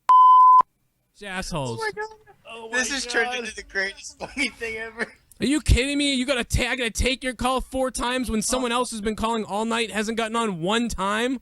What the is Do not wrong feel with really all you bad. people? You didn't crash the show, Tim. Don't worry. Do not feel bad. He's sitting there like writing me. He feels What really the bad. f- wrong with everybody tonight? What is happening? Sorry about that. I just thought we're back live. Here I am. I just wanted to play that freak out that I had on the show. I think that was a Monday Night Raw or pay-per-view. That must have been a pay-per-view where I freaked out. I might have said it in the video. I don't even remember. So we believe, Brock Lesnar will be on the show tomorrow night. Rollins has an interview, and here's our Rollins interview after WrestleMania 31 tonight, winning the WWE Championship. They're putting the screws on, taking the plates off, taking the Brock Lesnar plates off, and putting on Seth Rollins' name. For the WWE World Heavyweight Champion. Was this all according to plan? The beautiful thing about plans is you got to be able to adjust on the fly. You know, anytime the champion is around, Brock Lesnar makes very few appearances here, so you got to capitalize, strike when the iron is hot. I knew these two behemoths were going to go out there and do what they did and beat the living hell out of each other. I knew there would be an opportunity for me if I picked the right spot. Who knows what could happen? Congratulations. Thank you, Tom. Great interview. Great spot. I like what Seth said. I hope he says stuff like that on Raw more often. Some of these backstage interviews I like more than Raw because on Raw it's so scripted and annoying and stupid. But in the backstage, some of these segments that they do, it's more raw, which is what Raw was supposed to be in the first place and is no longer. So I do enjoy those little segments, and that's why it's fun to watch the WWE's YouTube channel from time to time. A lot of people asking me about Dave and what happened. The bottom line is this. I started this show by myself, ended up building up to 300 to 500 subs. Got Tosevich to join me, put on a more regular show. We built it up to 5,000 subs last year at WrestleMania. Tosevich went on with me a little bit more. Had a baby, had to leave the show. Chris Tosevich left the show after having the baby. I was friends with Tommy C, and I knew Dave. Dave came on. Dave, I thought, was great on the show. I wanted him to be my new co-host. So I made Dave my new co-host. He didn't have a channel. He didn't have anything. He was at home. He's in pain sometimes, and it was great for him and great for me. And we had real good chemistry, and we did a real good job. Then as the show got bigger and bigger and bigger, and we reached 10,000 subs eventually, we made friends with JD from New York and a bunch of other people and did a bunch of great things and did a bunch of great videos. And but recently, I've just seen lots of people spring up all over the place doing stuff just copying me basically. I used to fight a bear. I used to wrestle a stuffed teddy bear. I thought that was funny. Had these little segments with it. And then some dude decided he was going to do that too. And then he does like millions of those videos every day. And that was kind of annoying to me. It was great at first. And he's actually kind of funny sometimes. But it made me go, well, fuck, I'm not going to do that anymore now that he just does that all the time. And then someone else did the video game stuff. And there's lots of the video game stuff happening now. And I was starting to do it. And now I just feel, fuck that. I don't want to do it. Then I got this guy, that guy starting a show or wants me to shout out this for him or help me with that. And I want to be on the show and all these things. And all these things started happening. And it got annoying. And I didn't even talk to Tommy C as much anymore because Tommy has his show is doing great. Which is great. And Monetize This was a show that we all did. It was not really a wrestling show. It was kind of a late night show that we did. And it was a lot of fun. And then it just became to dwindle. And we began to miss dates and miss times. And, we just had a lot of cancellations from Dave. And the thing that I didn't like about it was that he would... this just happened out of nowhere. I just got angry, and perhaps I regret it. There's a big part of me that kind of... I enjoy what we did tonight, but there's a big part of me that kind of just wishes Dave was here and we did our regular show. But I got aggravated at the fact that that Dave canceled on Monday when he made videos all Sunday. One week he went live and over went live when Tommy C's show was live, so he essentially went up against his friend, which was weird. But it was an accident, and he was fucking whatever. Shit happens. But I thought it was a little weird. And then he did a bunch of stuff Sunday and whatever, and then Monday he couldn't come on because he didn't feel good or something happened, which is all right. But then the next day, he made a bunch of videos himself. Then he continued to make videos like crazy. And then after missing Raw, Saturday night we were going to do Monetize This. And then Dave said to me, yeah, I don't think we should do Monetize This because there's a lot of things, a lot of wrestling. We're going to be doing a lot of covering of stuff throughout the weekend, and it'll be really busy, And but that very day he had made a bunch of videos. And I thought, well, fuck that. Let's do Monetize This. Why not? I kind of said, all right. I kind of said, okay. I kind of Vince McMahon Dave. I thought to myself, that's kind of weird. And the more I thought about it, the more I felt like I was getting screwed. Because he made a bunch of videos that same day. He made a ton of videos. And I wanted to do Hall of Fame. I wanted to cover Hall of Fame and do Monetize This, like Hall of Fame style or something like that. And so he says, no, let's not do that. And Tommy's not going to be there either or something. And I'm like, okay. So now that's the second time or third thing that's happened. And then the next day, what do you see but a bunch of stuff? Dave's doing videos about the Hall of Fame and all this stuff. And it's like, well, why couldn't we have done Monetize This? And if we couldn't, you can do all this stuff. It just seems like he's not interested anymore, is what I felt like. And I felt like I had to be Vince McMahon and take the title from Bret Hart. That's kind of how I felt. I felt like, there's only so many times you can be like, well, I just don't understand. You're not going to do the job, I'll do it for you. And so I think I Montreal screw job Dave. And usually I just say, oh, whatever, and I don't think about it. But then there's a big part of me that's crazy, too. I went very Shawn Michaels in this moment. And sometimes I do that. And it's an emotional downfall of mine. As we know, I've broken windows. I really am angry. And not to take the show to a dark place now, but I was depressed when Chris Tosevich left the show because me, Tommy C, Chris Tosevich, and Jesse, I really enjoyed the chemistry that was happening. I think the show was really good with everybody. And I kind of got depressed and upset about it. And then when Dave came in, we ended up actually filling the void, and it ended up being great. And perhaps now I'm upset. I'm not upset that Dave has his own channel and that it was doing well. I think that's good. But I'm upset now that I know that I'm taking a back seat. We can't get Tommy C on as much. We can't get Dave on as much. I've had problems with getting on with stuff. And the whole thing just feels like it's dead as far as that time goes. And I really just wish it could go back to Jesse, Tommy C, me, Dave Rose. But we got no Jesse tonight. I think Jesse was busy or something. I didn't even get Jesse on tonight. So I'm a little... I guess I'd be a little bit sad that Jesse wasn't here tonight. That was a little bit,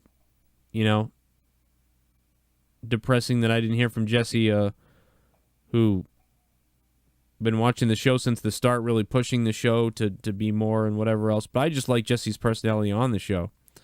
Jesse sometimes can't show up to things though. Yeah, but exactly. But that's not his own fault. So is Dave not here tonight by choice, or was that a you thing? I kind of said goodbye to everyone. So you did say something to him. Yes. Okay. I was gonna say it's not really like screw job, but I didn't know that you did that. In that case, I guess it kind of is. Well, I kind of just said. Because I mean, if it would be screw job, if because Brett didn't want to give up the title, it'd be like Dave didn't want to give up the show, and you said no, and you took it from him, I guess. Yeah, sort of. Yeah, that's kind of what happened. He was confused probably by it. I don't think we ever had a fight or an argument or a question. Did you talk to him? No, I didn't give anybody a chance to question or talk. I just said fuck this and got mad. Huh. Because I already see it the way I see it, so it's too late. Well, who was planned to show up tonight? Dave and Jesse? I'm sure they would have been here. Or where is Dead on Dave? Or I mean, is that the other one? Canada Dave, whatever. No, it's Dave Rose. Dave Rose. Okay, yeah. I didn't hear from Dave I Rose should know tonight. that. I didn't hear from Dave Rose tonight either. I don't know if Dave is listening or if he's drinking or I don't even know. Maybe Dave Rose might have thought that he didn't want to call in because he thought I was mad with everybody. So maybe he just stayed away.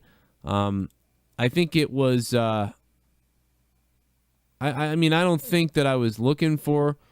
I think that I would have rather. I think I could have talked to Dave about it on the air. Believe it or not, if he had called, and we might have figured it out. But And what was the deal with Tommy? Tommy just was sick or something. But I just never hear from him. I guess he tried to call me a million times today. Actually, let me check my voicemail because I think that. I actually haven't even talked to him since the big fight. I haven't talked to him at all. That's pretty funny. I'm not mad at him or anything like that. It's just, I don't regularly talk to him anyway, I think is the reason. And then he hasn't been on any of the shows that I've been on when I've popped in here and there, so. I'm going to try to check my voicemail because Tommy called me a bunch and he's classic for leaving voicemails. So I'm pretty sure we can get there could be a funny voicemail from Tommy C on here is what I'm getting at. Try to listen to my voicemail because this will probably be funny. I can't wait to watch the main event again. All right, here we go. Let's see. Hey, I never heard from Tommy 2010 tonight either. I can't believe everybody's missing on WrestleMania night. It's really weird. I think I creeped everyone out. Yeah, it was really a weird WrestleMania night because it was just me and all you guys. Look, I don't know if you got my message on Skype. I know you're really busy with the big broadcast, but I think we got to have a chat. It's going to be a non-confrontational chat about what happened. I saw your video. I think really what you're talking about, the watering down the product, something me and Dave have been talking about for weeks. And it especially came up when I recorded the wrestling video, the video game video, because I thought it was helping those guys out, and Dave kind of explained to me that it wasn't cool with you, that you weren't real happy with the things that were going on. I know I've been out of communication with you. I know that looks bad, but I think just let's talk about. I understand you're pissed, and you're not 100% wrong by any means, but I think it would be a mistake to move Dave off. Not just from my perspective. If I thought Dave was fucked up, I wouldn't. I'd back you up. But I think this is a mistake because I think you're misconstruing the watering down and the going live part with Rose and Graham and all those other guys. I know this looks really bad when you call because I've been staying away, but I think I got an explanation for that too. It's basically school, and I thought maybe I should lay low because your wife on Reddit, where your girlfriend friend of me on Facebook. But even Dave told me that wasn't a big deal. It was more about just makes her upset, which is not a big deal. So please, before we make any moves, have a chat with me and know that it's not going to be a fight. This is not about you're wrong, I'm right. This is really just showing you maybe a broader spectrum of what's going on. And I think it would be better for all of us if we just kept this going. And I even have a plan on how to keep it going, regular meetings and situations like that. So please, let me know on Facebook, call you back on this number, and I'll call you back immediately. We're not going live till that 6 p.m. Eastern Standard Time because there's a bunch of games coming on in an hour. I'll talk to you later. Bye-bye. Interesting call from Tommy C. I did not hear that earlier. Yeah, I did tell, I explained that to Dave the other night when I was talking to him. You playing more? Oh, I guess that was it. That was the Tommy C message. So that was his message earlier. I actually, I was too screwed up earlier to go back and tell, Dave or Jesse and all them that, hey, well, don't worry about it. Just have Dave call up. We'll be okay. But I think there was a part of me that maybe expected Dave to call up tonight. And I think we might have figured it out if he called up tonight. But I may or may not be more enraged with not hearing from one of them tonight. Let me go into the chat, and I'm going to read some in chat. I kind of feel bad that everybody's saying to unsub them. Oh, that's not nice. No, don't do that. Yeah, don't unsub them because they are my friends. Like this is totally. Why am I hearing myself really loud? Is that you? That's me. I'm clicking over every time I talk, and sometimes I forget to click off so that people aren't getting an echo from you. Okay. So no, I don't want you to unsub anybody because they're still my friends. I even if Dave wasn't on the show, I really do still consider him my friend, and I like him and I like his stuff, and I love Dave. I really do love Dave. I love Tommy. I love those guys. This has nothing to do with anything else other than I have a problem. I'm sure it's my fault.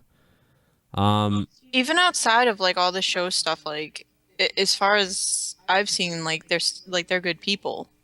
Like which is what I was telling like Dave the other day, because I did delete Tommy like off of Facebook, but it was because it wasn't because I was like, I'm angry and I delete people. Leah deleted Tommy for their own safety. I literally deleted him because I don't want to fight with him and I want to be able to be friends with him, and I thought it would be better if like we weren't friends, because then I wouldn't see because he posts political stuff and I'm like over the political stuff and I don't want to talk about political stuff anymore because all it does is make people fight. And so that's why I deleted him, but I guess maybe I should have said something to him, because I guess that could easily be construed as like, I hate you and I'm not being your friend anymore. He overreacts anyway. So. But I did tell Dave that, and I guess Dave told Tommy or whatever, so now he knows or whatever. Or if he happens to hear this now, he knows that I literally did it to be friends, not to not be friends with him. But I don't know. But I mean, like, people shouldn't unsub them because, you know, like, even if like all this stuff is going on or whatever, even if it's just like some annoyance is going on, because this stuff is like annoying. Like when you have people like, it's like, let's not do your show, and then like I'm gonna do 14 of my shows. It's like that's like annoying, and it's like, you know, I don't know. I just don't think people should unsub because of that. All right, yeah, don't do that. These are probably people that didn't like them in the first place. All right, I do want to close real quick in a minute, and I do want to close. I want to let everybody know that I'm going live. I'm continuing the show live on my other channel, my Twitch.tv channel, and you can see it. Oh, over here, right. See the last one down there? Spectrum Gaming 617. It's twitch.tv/Spectrum Gaming 617 on Twitch. So I'm going to be doing a bonus overtime show that's going to get a little weird. It's not going to be quite this format. And we'll be live on Twitch right now. We're going live. I'm about to click the button. We're going to go over there. We're going to tear it up on Twitch. So I hope you guys join me for that. Live on Twitch, and we will continue this show, or I will continue to be on. It's going to be less formal, though. We're going to lose this kind of radio format that I've had, and it's going to be more of me vlogging around and screwing around, and if that's not what I do already. But thank you guys very much for being here for WrestleMania 31. It was a lot of fun tonight. I enjoyed it. I had a great time. I hope you did too. And what an ending, man. I hope you subscribe. If you're new to the channel, welcome. If you guys are old school, welcome. Whenever it was you subscribed to my channel, I appreciate you continuing to watch. And remember to check out my website, yuckygamer.com. Also, joecronenshow.com. Go on there, become a member. Thank you to Michael Park, who made an awesome music video about with me. A music video by Michael Park, which I would like to debut for anybody who hasn't seen it. I'm going to debut that on Twitch right now as we go over there. It is a music video that he made. People put a lot of time into it. I haven't uploaded it on YouTube yet, but I'm going to be uploading it on YouTube, and I'm going to debut it for anybody who hasn't seen it on Twitch right now. So let's, we're going to go over to Twitch now. Click the like button before you go, share this video, subscribe, and I'm going to leave you with this. And WrestleMania 31. Is that Jesse in the chat? I don't know. What's his name? Saying he does. Jesse J. Don't think I'm going to be on anymore. Oh, yeah. I don't know. It sounds like it. Well, then. What happened? The plot thickens. I want to make sure he's okay. I'm not leaving yet. I know my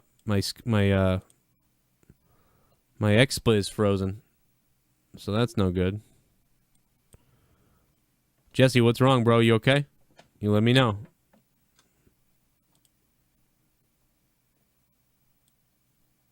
What was he saying, Leah? You see? Let's see. Hold on. He said no need for something. I don't know who he was replying to, and then he just says, "Don't think I'm gonna be on anymore." Well, I hope he's all right. I know he is having some issues. Might be Today, or he wrote, "Today happened." Oh, you wrote, "What happened, Jesse? You okay?" And he said, "Today happened." I don't know. Easier if like you just called us, Jesse. Yeah, I don't know. I don't know what he's talking about. I hope he's okay. Because Jesse was crazy behind the show. He did a great job with me on Raw too last week when it was just me and Jesse on Raw last week, and Jesse did a real good job in his spot, and he's really funny in the area that he's in.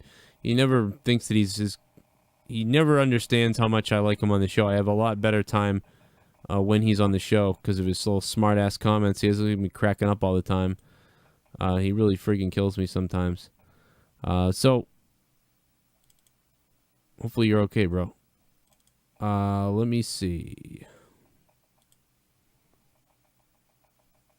Am I able to move XSplit now? Okay, there we go. XSplit's back. There we go. I'm not worried anymore. I was really concerned.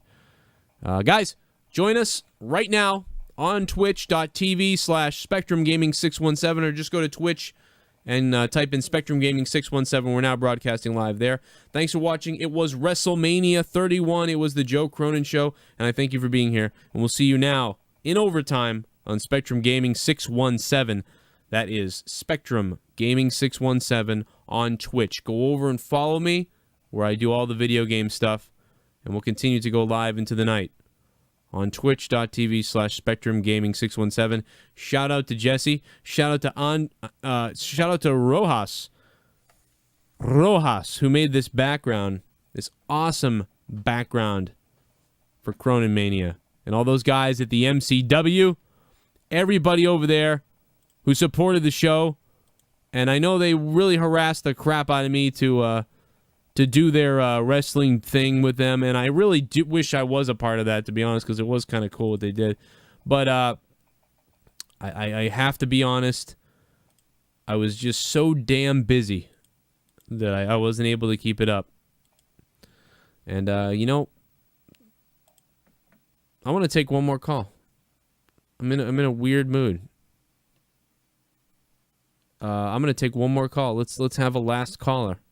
Last call on the Joe Cronin Show. If you haven't called, go for it. I'll put you on. Going once. Going twice. 339-226-6610. We have a winner. And I picked 302. I think we talked before, but 302. Yeah, hey, what's up, man? What's up, man? Hey, I want Dead on Dave's job. You want Dead on Dave's job? Yeah, I want his job. Well, what I want you to do right now, my friend, in your best chicken voice, tell me you are the master and ruler of the world in a chicken voice. A chicken voice? Yes. What the fuck is a chicken voice? Oh, man. Master and ruler of the world? Hold on, I got this. Just give me a second. What the fuck is a chicken voice? I got this. Just give me a minute there. Wait, what? What is it? Like a chicken? Yeah, a chicken voice. Oh shit. I don't know what the fuck does a chicken sound like. Shit. Like give me something to work with, and then I'll go with it and I'll do it. Is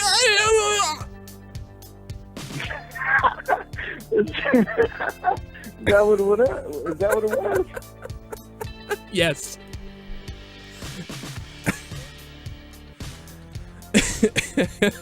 I am a sick bastard. Oh, and Leah has to live with me.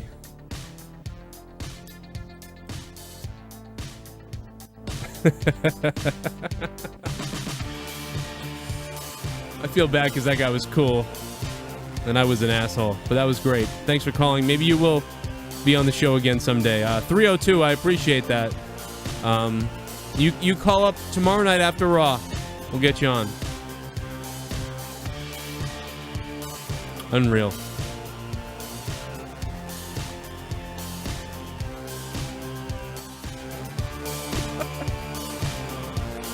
We'll see you on Twitch.